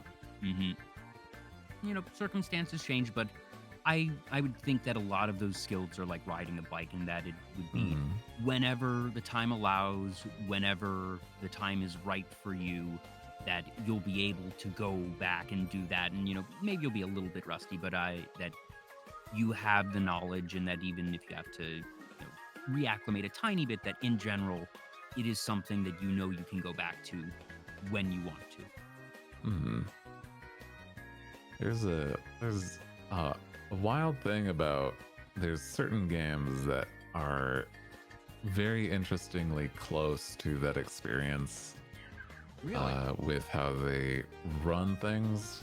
I mean, they're still just like a FPS thing, but it's that Sea of Thieves, if you were to be on a one-man dinghy, actually feels the same as what I used to do in my summers. I was going to ask that, there have been a few instances in gaming where they've tried to replicate seafaring. That there was a Assassin's Creed game, there was a Black Flag where it was on the high seas. They had Sea of Thieves. There's I'm blanking on the other major one that's come out in the past couple of years, but that there have been several instances of this. So it is cool to hear that there have been some that have been relatively accurate representations. It's more of like the things that you have to do in like a certain order. Like with Sea of Thieves, it's like you've got to like raise anchor, lower the sails, and then turn the sails in a certain way so that it catches wind and stuff like that. And it's interesting seeing that actually be primary gameplay mechanics with running a ship. I think it's interesting, but also there's a lot that, I mean, you don't see that it would take a lot more effort with like the actually pulling the sails up and down and Yeah. all that jazz. I'm sure it is not nearly as simple as, hitting the A button when you are near the mast and then hitting the A button when you're near the anchor. But it's neat that they were at least to get procedurally some of those major components and have it be represented there. There's not much else that I've played that really have gotten anywhere close to that. Yeah, so it's an interestingly close experience to what you would do on a one-man sail or a small manned sail vessel. Like, I don't know, it's neat. Do you have any favorite memories of being out at sea, in real life, whether it be doing, one-man sailing or sailing with family, anything of that sort? I feel like there's a few moments that are interesting. Like, it's not specifically sailing, but it is out at sea. Is that my uncle runs a fishing company for someplace in Florida, and he has it so that he can go to the Gulf Coast and the Atlantic Ocean, and he has this tidbit on why he runs a fishing company, and it's very interesting because of the fact that this doesn't sound like a real person's rational thoughts on fishing. It's that my my uncle is a man that has not a phobia but a hatred of fish, and that's why he runs this fishing company. And it was that we were out at sea doing like some like deep sea fishing with like the required like fishing rods that are entirely almost like steel string and everything. And this is just something he drops, is like, yeah, man, I just hate fish. And it's something that he drops so casually that it seems like a joke, but then he goes into it and he just keeps like really running into the fact that like he's Captain Ahab, but for just fish in general. And that he has made his livelihood an act of spite against the thing he hates. Yes, exactly. It's wild. That's incredible. And it's that it became something that like I can never forget about this man.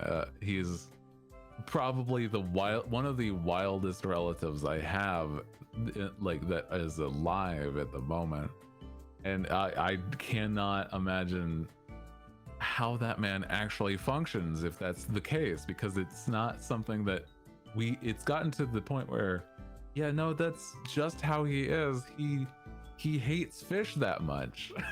So it wouldn't be a phobia, because no, it's not. He's not afraid of them. It's just a hatred. He hates them. It's an insane, like, it's just insane man's logic trying to explain something. I don't know what, but it's interesting to see that. And that's probably one of the funniest but also weirdest memories I have about like being out at sea, is like, and then almost maybe a minute later we have like this big hook fish on the line, and so it's like as if it was some sort of fish whisperer. Like, I'm just sort of imagining this grizzled sailor staring hatefully at a fish that's been caught on the hook, and just like, that just like, I have like a very like descriptive like way to like, it will immediately give you an image in your head and I don't know if you'll enjoy the image, Try me.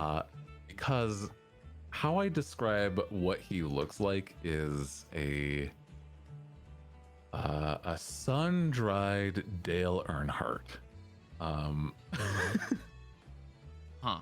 He is a thinner man than Dale Earnhardt, but he has the same exact look where he'll always wear sunglasses and he has that mustache, but he is sunburnt and he has like to the point where he's just been at sea that long. And he's very shriveled up and skinny as a man, and it's very interesting that this man hates fish that much. I don't know. He's found his way in life, I suppose, and good for Yeah. him, I guess. I'm pretty sure Like, it still works. Yeah. I guess I would qualify this as a healthy way to deal with hatred, because it's very different, because it's dealing with not other people. That it's not like a hatred toward another person, another group of people. It's saying, like, there is this animal that I severely dislike, and I'm going to use the drive of this dislike to find a livelihood and support my family. And I guess that's Oh, boy. positive in the end. Question mark. That's the thing, is like, he's otherwise, if you have any other conversation with him, he's just a guy from the South. That's it. But if you get anywhere close to talking about fish or what he does for a living, he's really, really passionate about how much he hates fish. And it's crazy. I don't know. I love it, but it's also wild that it is somebody that's related to me. I cannot think of any story I've ever heard of somebody doing something along those lines, of basically, that they hate a particular animal and that they have made their livelihood around the trade of said animal. It still baffles me. But you know what? He's living his life, so I can't really judge. Yeah, like I said, good for him, I guess. Mm-hmm. Yeah, I have like some other stories, but they're not as entertaining. That's right. It's difficult to top that one. Mhm. Any particularly fun fishing moments? Like, have you caught any big ones yourself over the years? I'm actually not good at fishing. Like, I've been in boats, or like in that same situation where it's that everybody besides me has landed a fish and I'm just sitting there still waiting. Or I've like reeled up by that point and I'm like, I don't know what I'm doing different or wrong. And so we're just like, I don't know. Something seems like intimidated by you, Hooty. They can sense the pirate in you, and they're like, oh no, I'm not going near that one. I don't know. I feel like it's got to be some sort of, I don't know, bad luck in some way. But also, I mean, if I'm bad at fishing, it doesn't really affect me too much, I guess. Unless I really wanted to. Hell, it'd be funny if it translated to video games, where I tried playing a fishing video game and it just didn't work because I for some reason still can't catch anything. Yeah.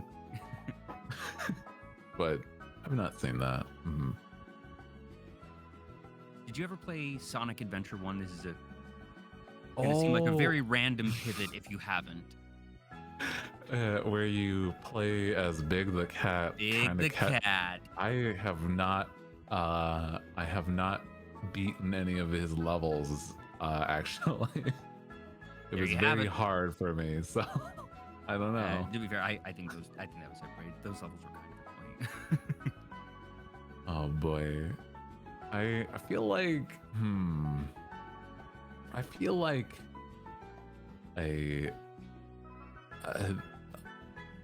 is like a very specific nostalgia for like doing things in Sonic games, I think, because it's like I never thought they were good games, but I enjoyed the stuff that I was doing, I guess. It's weird.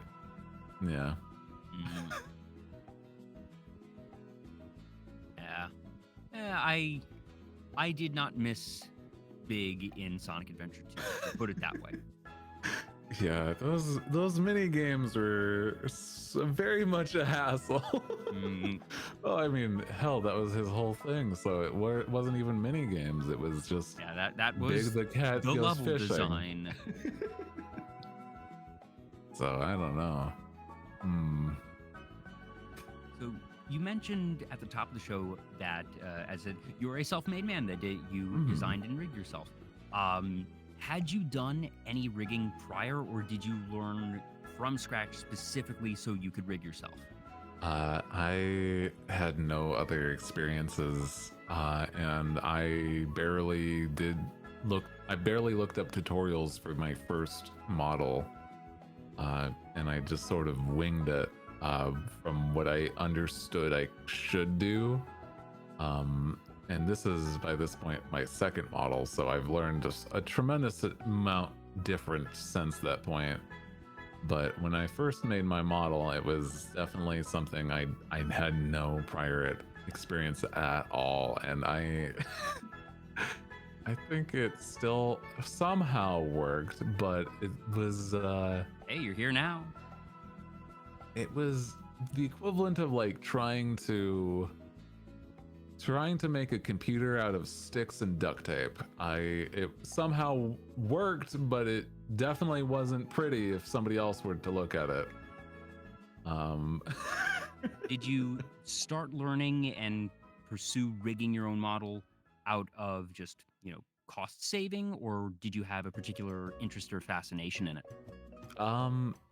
So for me, I've been around for a very long time, and it seems it's only recently that people have had privy to who I am.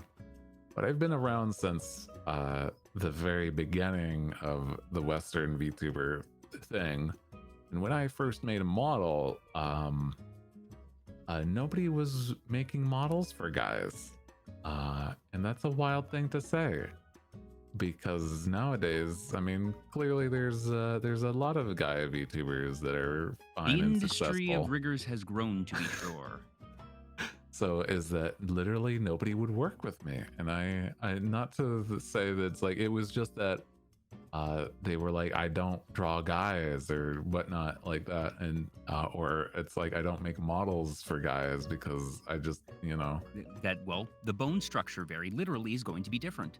yeah, and it's that after enough of that, I finally was like, Fine, I'll do it myself. Yeah, legitimately is that I'm fed up. I will just do this myself. I'll learn a whole program if I can do something good for myself. And so I did, and my first model isn't bad, but there is definitely things that it needed to improve on.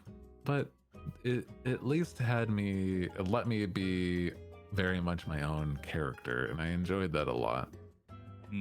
Besides being, before that was a Vroid, and I not that there's anything bad with it, it's that it did not match the way I sound at all, because the only presets were like very effeminate man or like young adult, and it's like that's not generally the vibes I'd like to show. And that I don't even know if it's changed by this point as an option. I know that you are able to do a good amount of modding and customization with Vroid as a system, but then at that point, that is yet another skill set of having to know how to do 3D modeling. And, I can completely understand how the 2D modeling and rigging, as opposed to 3D modeling and rigging, or 3D modeling and then having the limitations of Vroid. I don't think there is a wrong decision, but I can completely understand why you would want to go the route that you did. Yeah. And that makes It, sense. That you're right. That especially at least in terms of the preset model options, that you're going to have either female options or the young shonen protagonist options. mhm. And yeah, so that is the biggest reason why I decided to do this. I mean, it was interesting because I mean, even after the fact that it happened, people still didn't know that I made this model. It was like I had to basically drill it into their heads. It was interesting, but I think nowadays a lot more people understand that I'm a self-made model, especially if they come to my extremes. Mm-hmm. Had you done so? Obviously, you hadn't done any rigging prior to that, but had you done illustration prior? Hmm. I've been doing art for but also my entire life. Uh, so it's that yeah, art is definitely the one of the biggest things that I've ever done. Hell, I started streaming because I was trying to build a portfolio for art to go to art school. And it slowly devolved into what it is now, and it's very different direction than I was ever going to take it. But yes, art has been a tremendously large part of my life. I was going to be like a concept art for games when I was attempting to go to school. It was that, I mean, character design is important, and it weirdly is something that translates to what I do now, where that I can design an outfit that still matches the character of like a pirate captain, but it still can be a variety of things that I can just implement into the model if I rig it correctly. It's very interesting that this has just wholly been the direction I was, I guess, trying to go do. I don't know. Was your style similar to the model that you have now, or did you have to adjust your style to get the design that you currently have? In a sense, it is the same, but it's that due to how models work, you have to have like tremendously large amounts of layers. And my normal style before this was that I used to do what is called one layering, and it means that you only work on one layer as if it was some sort of like traditional painting. Canvas. Yes. Yeah. And due to the fact that how I was raised as an artist was that I was supposed to be a traditional oil painter that then went to do digital art. And so there's a big difference from these skill sets that you can now implement into it, and it was just more than I was used to. But since I've made the model, I've been trying to do a lot more with layering and with art, and that's the only difference nowadays, is trying to make sure that everything's not on one layer, and that's still very difficult for me. Old habits die hard. Mm. Do you have any favorite things to draw apart from your own model? That did you already enjoy drawing pirates, even if they weren't, supposed to be representations of yourself? That you mentioned you were interested in character design, but as you also said, character design can extend into outfit design and the ability to create things that fit a character that may have been designed by somebody else on a team that you're working on. Mm-hmm. I used to make concepts for a specific fantasy setting that I had in mind, just so that I would have some sort of premise to work on for concept art. It was a lot of things akin to Dungeons and Dragons and tabletop, where it was making concepts for characters or things in the world, such as like creatures or locations. And so a lot of like fantasy things involving like medieval armors or characters or races from like settings like that, such as like orcs or like dragons, etc. And so it's like that still persists with what I enjoy out of like characters. So if it's something with a modern twist, I will be not as familiar as I am with something like a suit of armor. So making something that looks shiny like a suit of armor is very easy for me, but making something look like it's I don't know, as if it would be sweatpants is not a normal thing to me.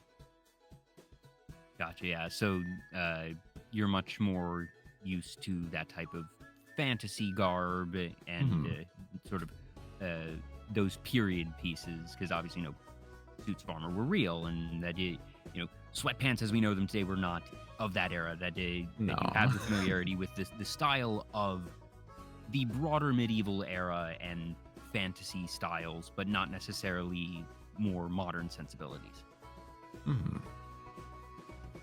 There was a period of time where I was applying for like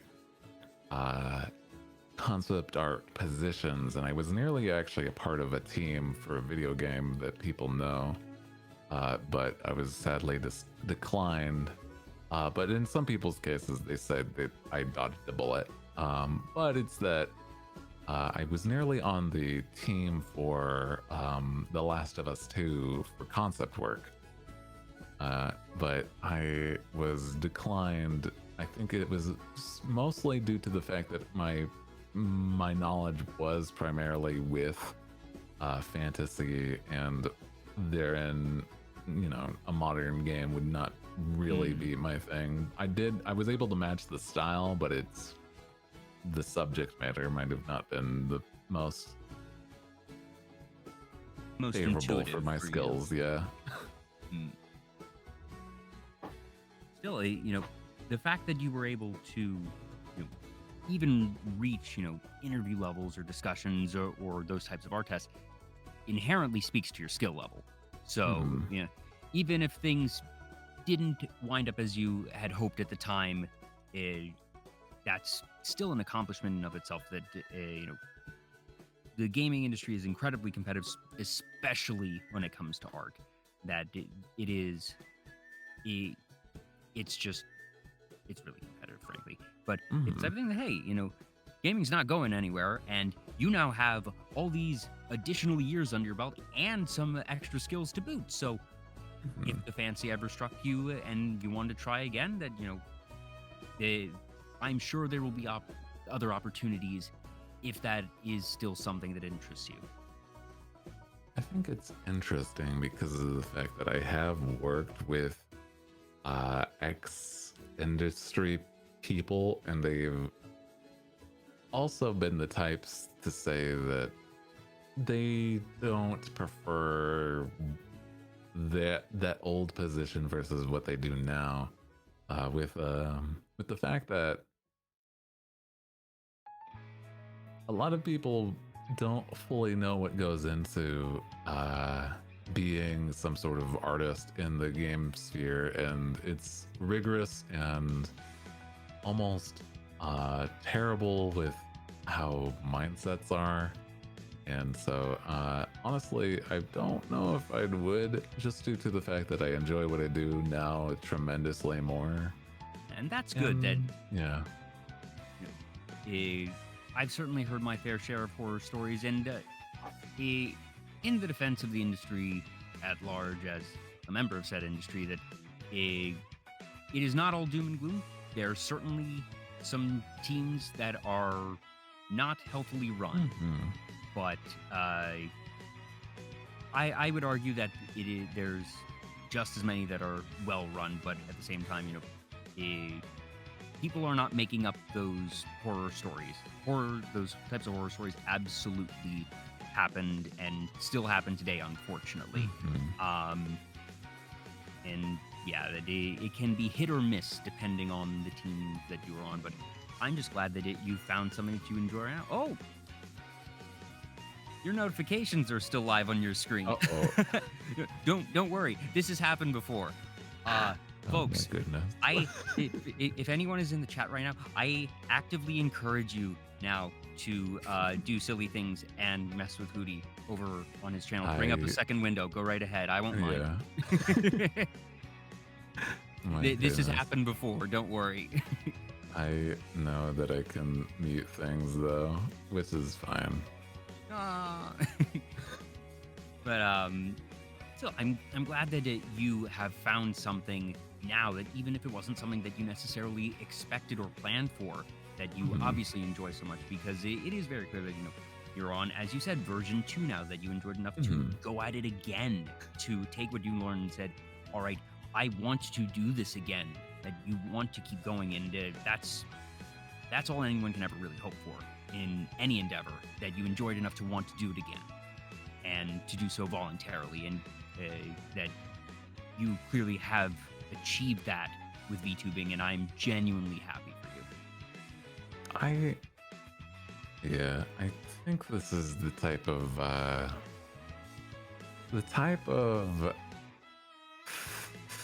position or job or basically subject that I'm doing that I've never experienced this much joy in basically holding a position, and it's kind of nice that I basically just do the things that I enjoy, and there are things that wouldn't change just due to the fact that I know that I needed to go through them to get to where I am now. Yeah, it's a good time.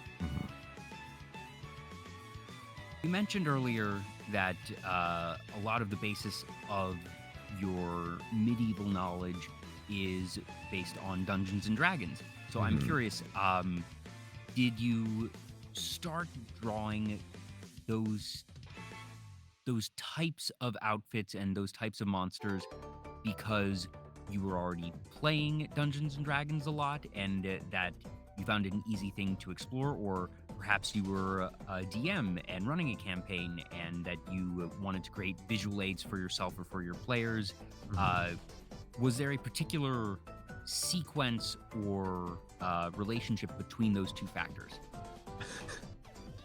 I think that so I was a dungeon master for tabletop games, and I for probably about like 10 or so years of like play, and on and off, but there was a streak of like 6 years straight of like consistent play with people from my high school onto eventually being college people that I played with. And so a long-lasting campaign involving like a setting that grew slowly and involved things that I don't think I still see in a lot of modern or a lot of fantasy settings, just because the lengths that we wanted to go or the things that we wanted to do weren't always serious. So it's like certain comical takes on things are fun. But a lot of that, well, I mean, I had a whole people of like basically 20s rubber hose cartoons. Like those were just the type of people you could play as, and it was interesting. And just little things like that. So you were DM for most of your time playing D&D, or were you, him for a couple of years for a certain campaign and play another. Certainly sounds like this particular world was your creation. I was a DM for the entirety of it. Only recently have I had any opportunity to play as a player, and I still wish I had more opportunities, but that is something that is also very time consuming, and I'd nowadays much rather try to work on something that will progress with what I do. A lot of just mostly drawing characters that would be visual aids or such, in that I I wanted my players to know what I had visually in, like, thinking about. So yeah. This world that you created, was this one that you had inspiration from somewhere, made from scratch? Did you use a particular module as a basis and spin your own things from there? What is the basis of your world? Oh, it was definitely like a starts from scratch thing. I mean, we wanted it so that we could do things that weren't just like Tolkien like fantasy. So like things like elves and dwarves and whatnot were not typical. We had like things that could be the equivalent, but they weren't quite that. But it was like very much its own world, but still in like a fantasy sense. But I mean, due to my enjoyment of like pirates in that time period, things weren't entirely like medieval fantasy. It was things where you could have like a pistol and whatnot. And so it was on that brink of fantasy with guns almost. So whenever I have guests on that play D&D a lot, I usually ask, what is your approach to character creation, or do you have a particular class that you play a lot of? But since most of your experience and knowledge is as a DM, I have to adjust this slightly. And I guess, what is your style as a DM? How do you write? And do you find that you have any particular tendencies in how you operate it? Like, if you have this particular event in mind for the plot and the party's just missing it, either because they decided to take a wrong turn or because they are taking an action that you did not expect them to take, that doesn't trigger this something important that you've planned for a broader plot, how do you go about addressing it? Have you ever had any instances like that? I think I'm pretty much a roll with the punches kind of guy. I love when, I don't know, silly things happen, but the thing is that I want to make those silly things have consequences. And so it's that I'll let the players do the dumb thing. There's always going to be like a side effect that every action has an equal opposite reaction. That so if you do something crazy, that it like you said, it will have consequences. Do you find that how far in advance do you write? That if you are one that rolls with the punches, that usually means you can't write too far in advance, because inevitably in D&D, things are not going to go according to plan. If something has gone according to plan, you've probably actually had an anomaly. Did you have a particular style of figuring out, like what a safe amount to write in advance would be?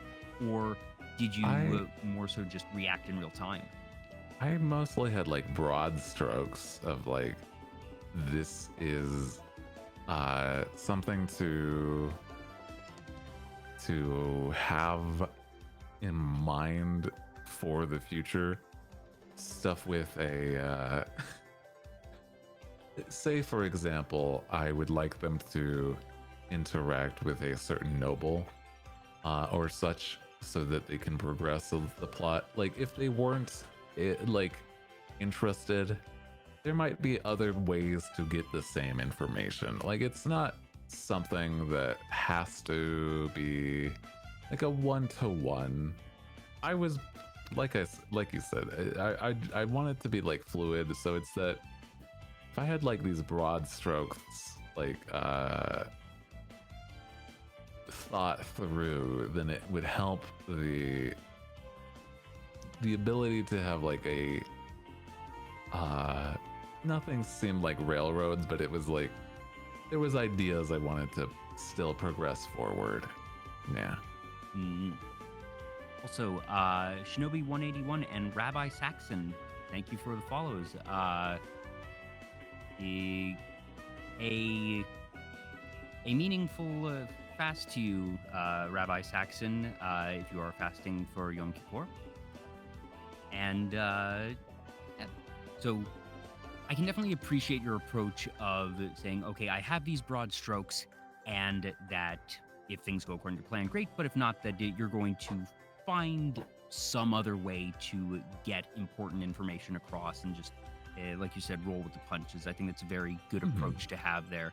Do you have any favorite instances of something going awry and how you reacted to it and how you addressed it and potentially punished the players for it? It's an interesting, it's like a lot of things involving wanting to improvise with either abilities or skills that I would let them try, but there's always a little bit of like a twinge of, I mean, this is not the intended use of this, but I will let you try. And often it would lead to, I mean, just due to the fact that it wasn't supposed to be anything super serious, I would have a bit more comical things happen to those. It's like, hey, you wanted to, I don't know, use your, I guess 5th edition terms would be like, use your persuasion on an animal just because you're better at that than using animal handling. And oh boy, I mean, maybe they will understand just because of how charismatic you are, but it is still an animal. Yeah, that, you can, if you're trying to work with a dog, that there's a certain level of charisma that you can use and a certain level of understanding. If you know how to work with people, that you can make some educated guesses. But at the same time, someone who knows how to work with dogs will know a lot more than just, the overlap of working with humans. So I think that's a cool thing that you allow for that type of flexible use of skills. I think it would just be, it's not something that you're not supposed to like limit any sort of fun. It's that, yeah, it's there for everybody. If you all enjoy it, that's really what matters. I mean, if you also in the wake of it make a nice story, that helps too. Have any instances of like, or just favorite memories of players doing crazy, unexpected things of that nature, whether it be, stretching a skill past its conventional use, or just, creating one of those funny moments and that you now need to say, all right, cool, you did this thing, good job, and now this happens.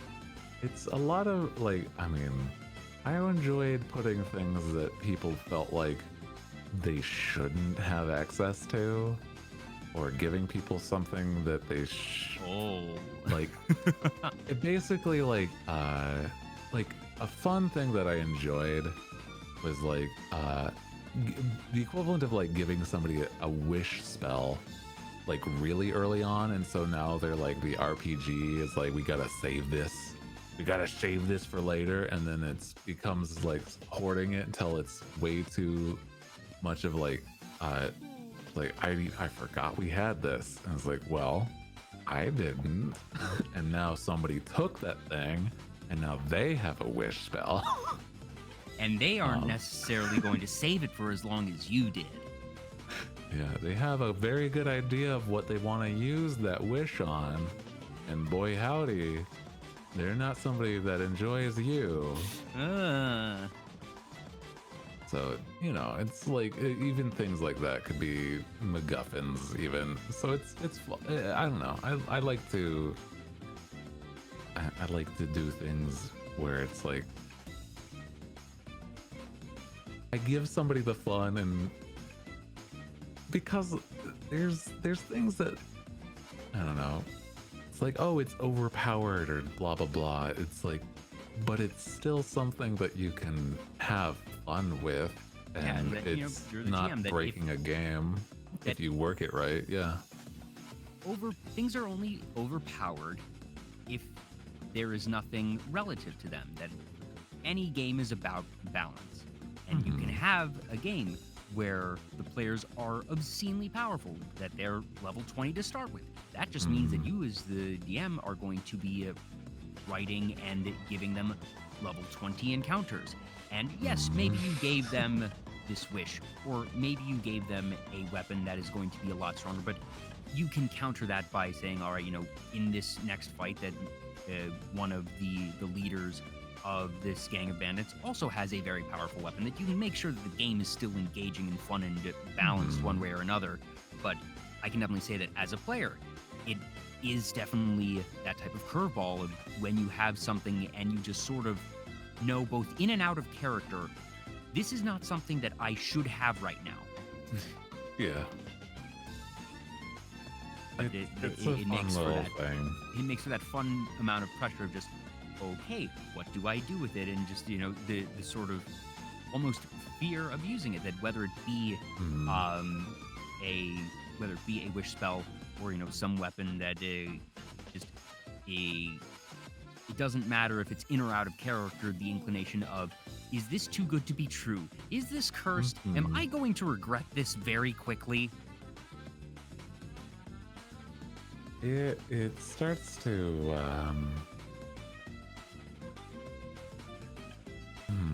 it starts to become a, I'm trying to think how to word it. It's like a game of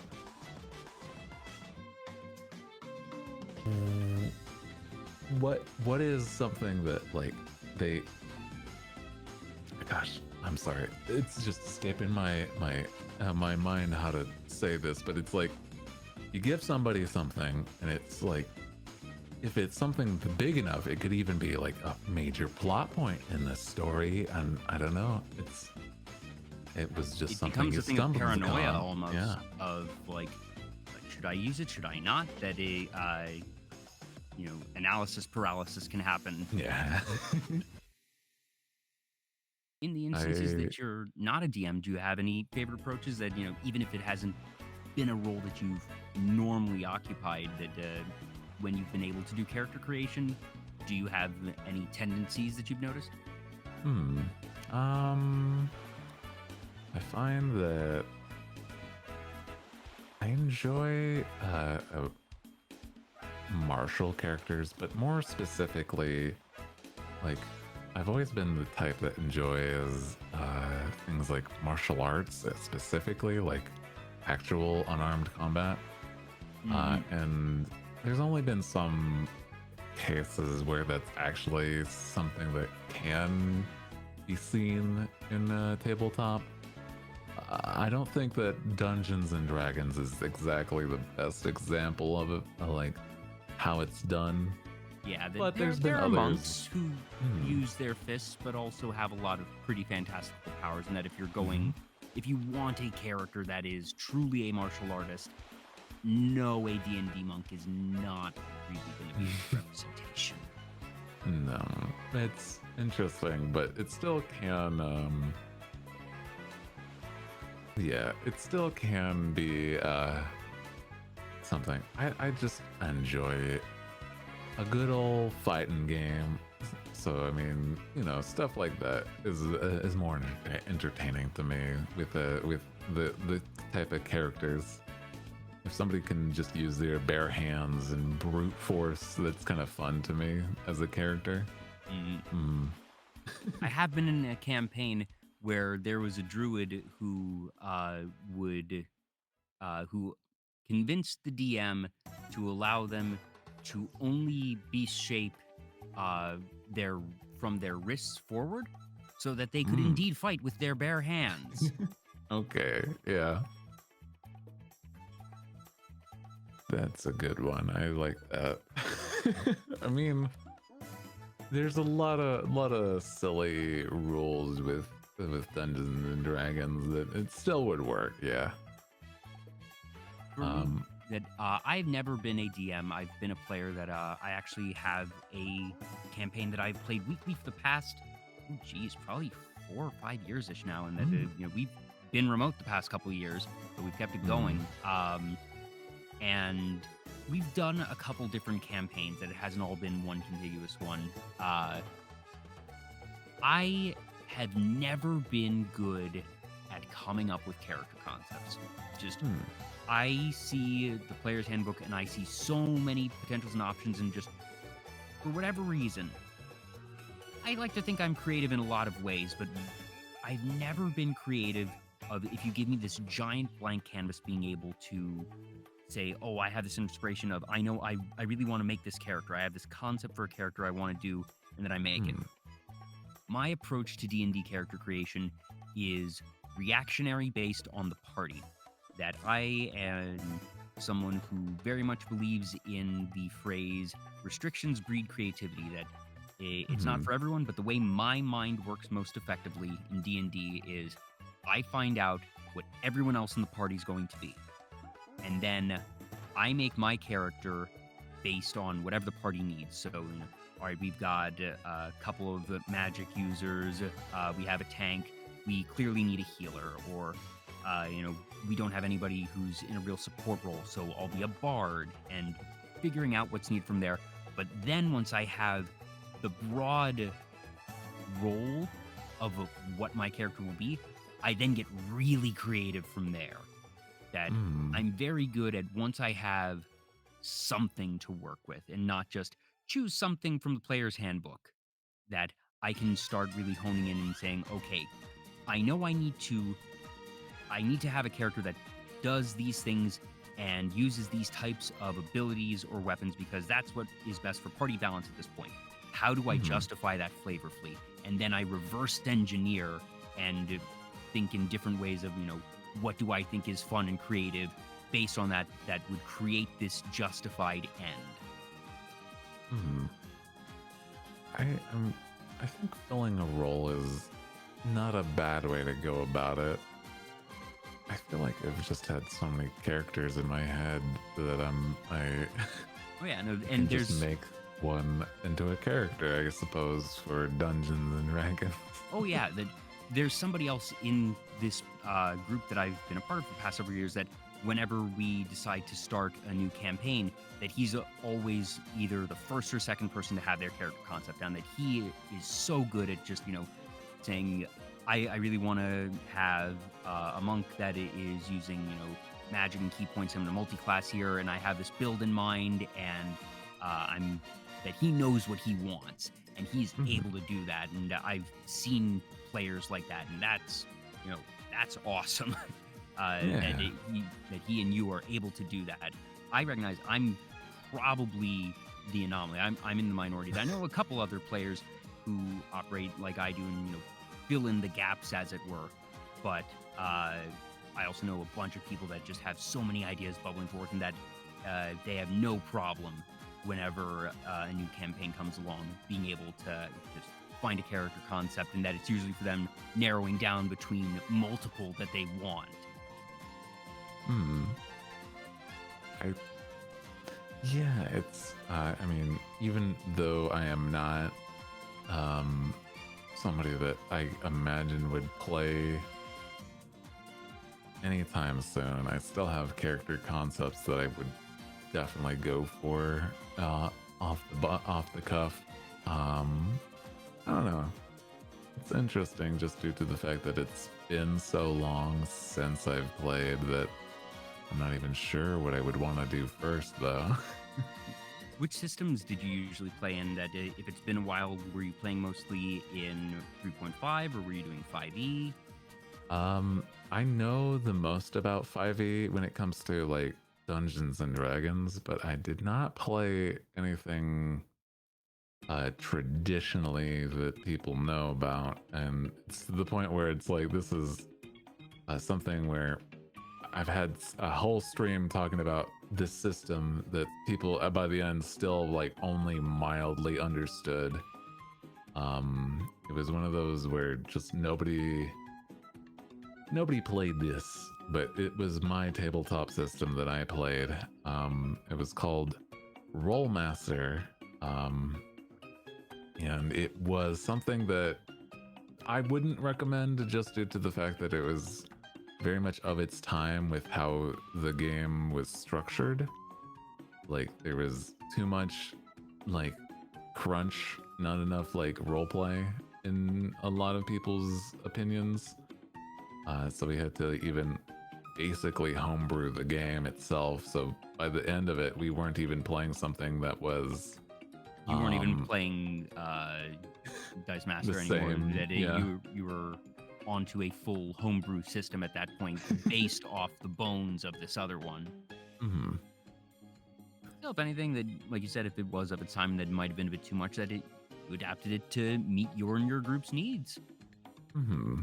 And that takes skill.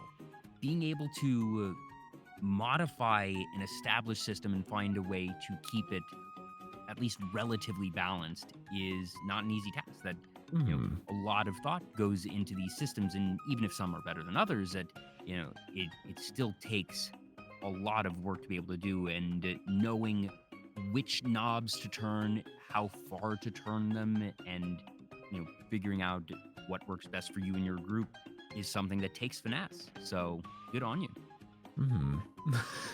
I just thought I think it's definitely something where it would be the type of system where you are able to do just about everything, but if you don't know what you're doing, you can really mess up a character, and that would definitely be most of people's problems. Do you enjoy? Sorry, go ahead.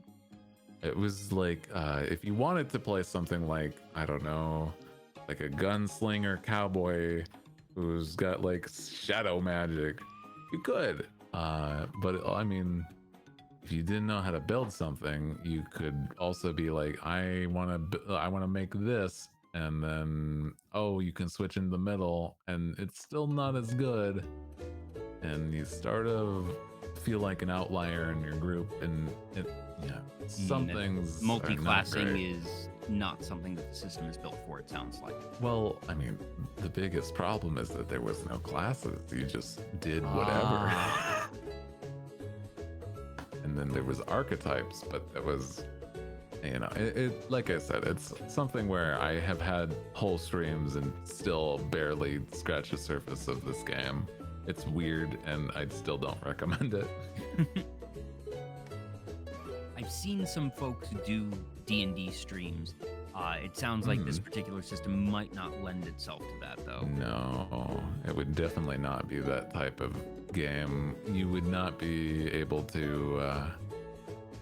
You would not be able to stream that very easily. No.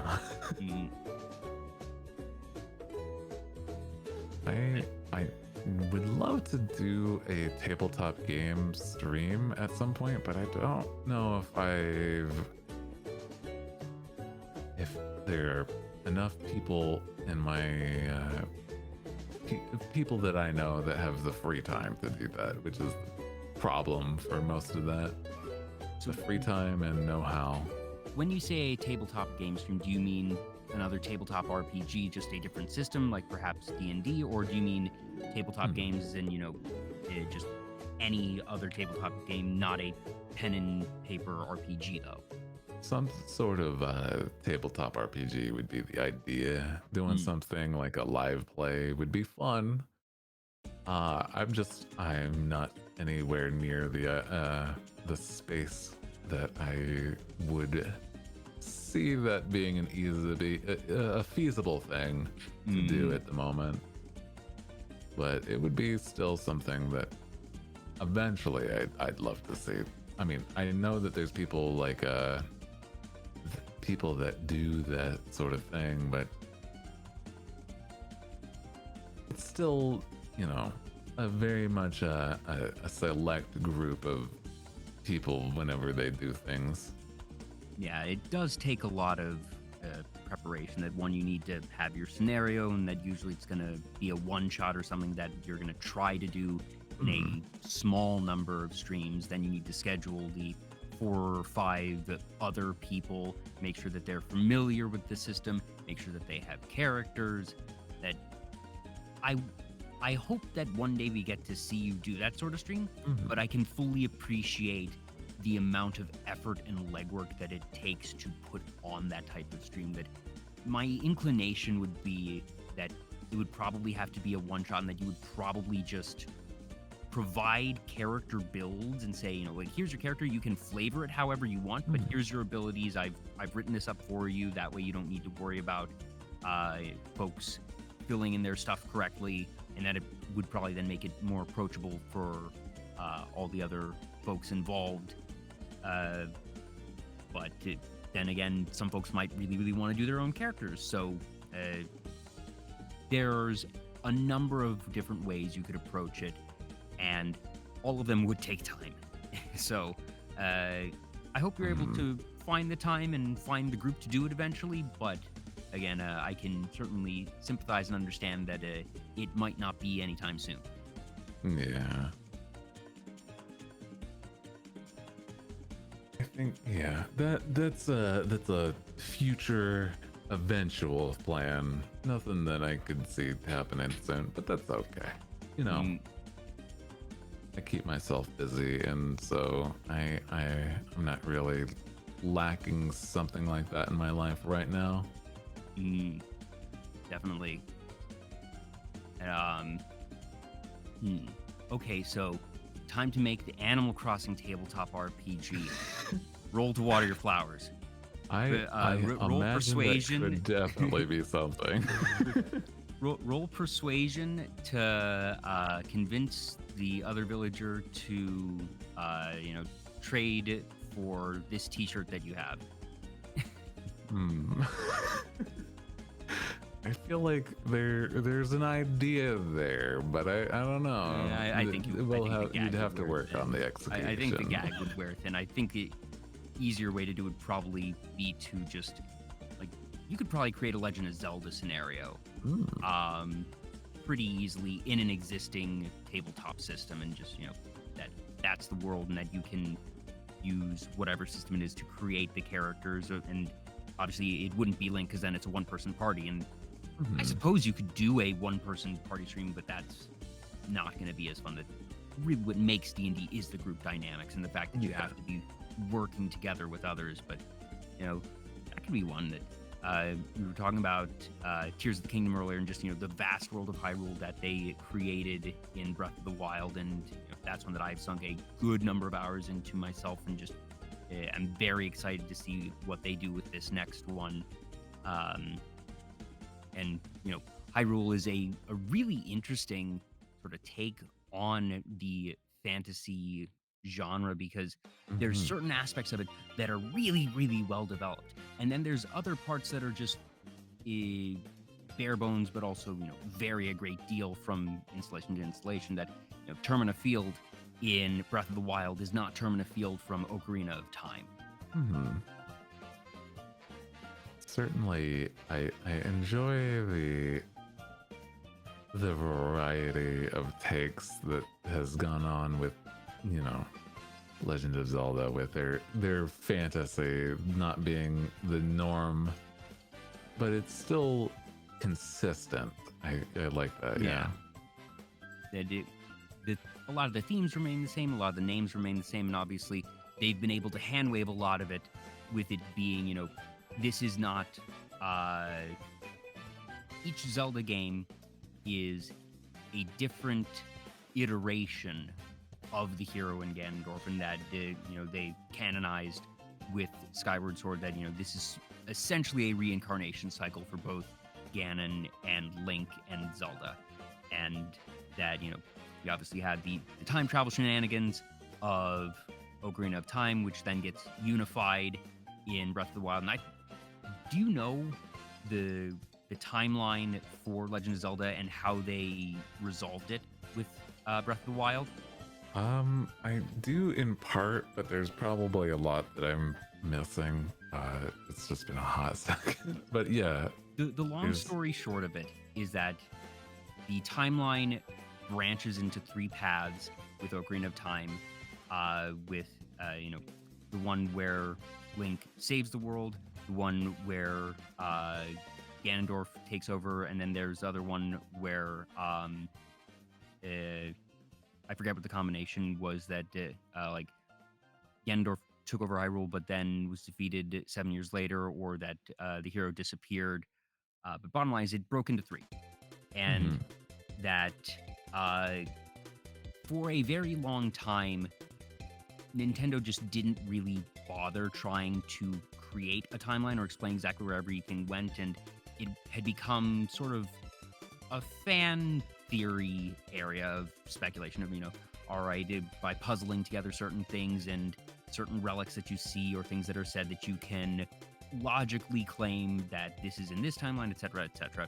And with Breath of the Wild, they published a canonical timeline of, these are the like 2-3 games before Link to the Past. Here's Link to the Past. Here's the different things.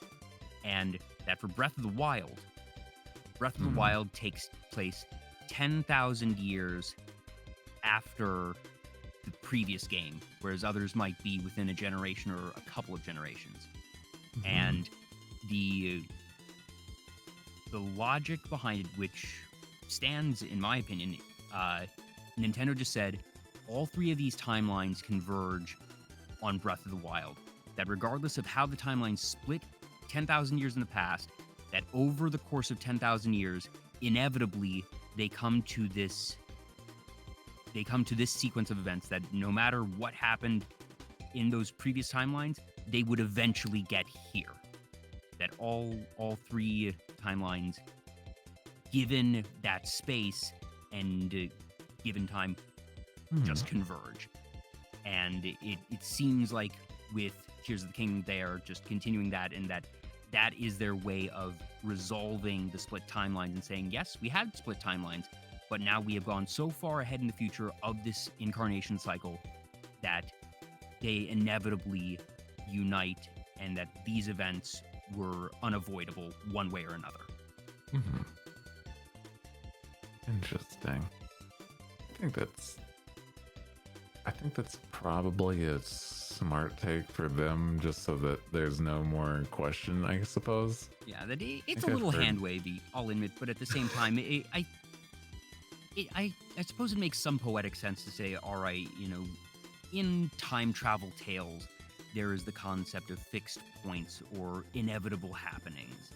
And for them to basically use that mechanic in their own time travel thing to say, all right, yep, we had those splits, but inevitably we wind up here, and now we're just going to go forward linearly and save ourselves the headache. Yeah, we're not trying to think about it in this universe or this universe. It's just going now. We have inserted 10,000 years, and it's all one now. Deal with it. But at the same time, I can appreciate it as a creative solution.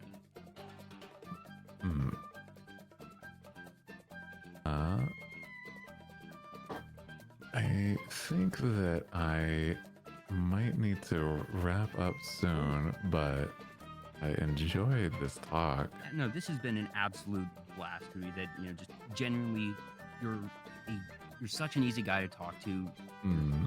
And you're soft spoken, but you have this energy about you, and I think that a lot of your regulars know what I'm talking about. That that energy does not need to be loud and quickly talking, but that you have your style. You do it so well, and it's always such a joy tuning into your stream. So for anyone who's watching, anyone on YouTube, that I'm going to have links for Hooty in the video description on YouTube. There's links for him right now live in the channel description, but I'm also going to get him use the new shout out feature that is actually part of Twitch earlier, but here's the old-fashioned version of the shout-out for you, and of course the links are right there at the bottom of the screen. The last couple questions that I always ask my guests: do you have any goals for the remainder of the year? That we're now in October, so the last quarter of the year, whether it be, I want to reach a certain level of viewership, or that I want to get partner, or I want to do this type of stream. Do you have any goals that you're trying to accomplish before the end of the year? I feel like before the end of the year is a very tight window by this point. But I find that if I were to say goal, if I could have, maybe a video that has, that's not a short over 1,000 views, that would be really interesting on my YouTube. I've been trying to grow that a bit more. YouTube's a harder thing than certain other platforms, but I enjoy what I do, and I don't think it's gonna be stopping at all anytime soon. So we're very happy to hear it. And the last question I ask all my guests is, what does being a VTuber mean to you? And that's not what does it mean to be a VTuber, but different people get different things from VTubing. And I've had people say, being a VTuber to me is being able to get in touch with my inner child, or be someone that I can't be in real life. I've had others say a more clinical answer, just, to me, VTubing is a mask that I wear. It's a tool in my toolbox as a content creator, and it's a tool that I like, but that I see it primarily as a tool. And both of those answers and everything beyond is entirely legitimate, but I've always found it very interesting to hear what different people get from it. So, to you, Hooty, what does being a VTuber mean to you?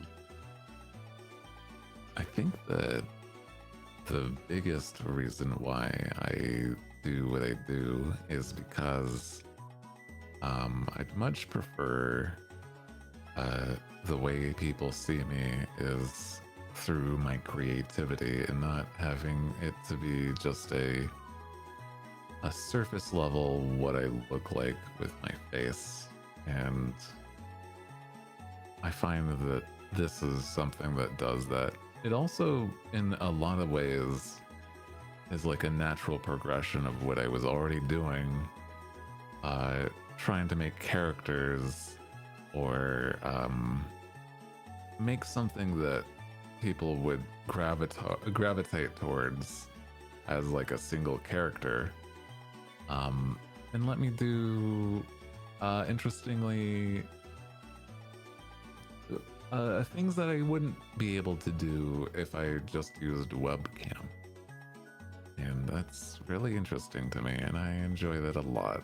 Plus, I mean, the idea of being able to still be anonymous is a nice thing. It's more of a plus, though.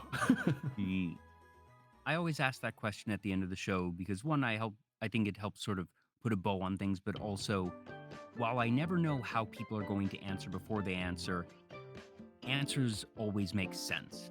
And that even though we've only spoken for about 3 hours, and goodness, those 3 hours flew by, that, a lot of things that we talked about tonight really came full circle with that, the fact that you already were an illustrator, you already were into pirates, that these are very natural extensions of yourself, things that, you didn't have to force anything to get to the concept and to the style of VTuber that you are now, and that it's very clear also just the way that you run your streams, that, it doesn't feel like you're putting on a persona, and some folks do, and that's totally fine, but that for you and the way that you carry yourself, that it's very clear that you wouldn't want to be anything than what you are. And while Hooty may have some aesthetic differences from you, that there's a lot of you in Hooty, and that I get the feeling that finding Hooty's design may have been one of your easier character designs. That I'm sure you put a lot of care into it, and that you probably iterated and were very nitpicky to find what was best, but I'm guessing that the broader concepts fell into place pretty quickly for you. Mhm. Yeah, it really was a lot of that. I I just enjoy what I do, and so I want to keep moving forward, and it'll be an interesting thing to see what is in store in the future. Indeed, and I think you have a very bright future ahead of you, Hooty. That, like I said, it's such a joy to tune into your stuff, and I cannot thank you enough for taking time out of your busy schedule to be here tonight. And thank you to everyone in chat and anyone who might be watching after the fact on YouTube. Again, yeah, like, comment, subscribe, and for those watching live, if you're interested, you can follow me here on Twitch or on Twitter. But regardless of if you follow me or not, be sure to follow Hooty. If for some reason you aren't doing so already, do yourself a favor, follow Hooty. Thank But you. this has been Asgard Gala. Thank you so much for following. Let me make sure I didn't miss anyone else. Not cool.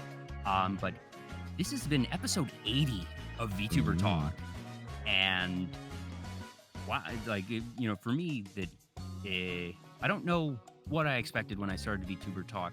It's been over a year and a half now, and it's just you and I, Hooty, I think, approach our content creation in a similar vein in the sense that we do what we want and we do what's comfortable, and that we are, generally speaking, ourselves.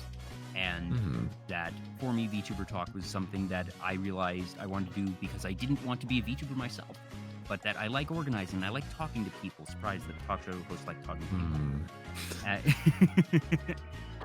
But I'm not going anywhere anytime soon either. That I hope you'll be able to join me for my second anniversary charity marathon. If you can't, totally understand, but you can certainly expect to be invited to that. So again, thank you, Hooty. Thank you, everyone in chat. Hooty, do you have someone that you would like us to raid? Oh, let me see. Let's see who is live that would enjoy.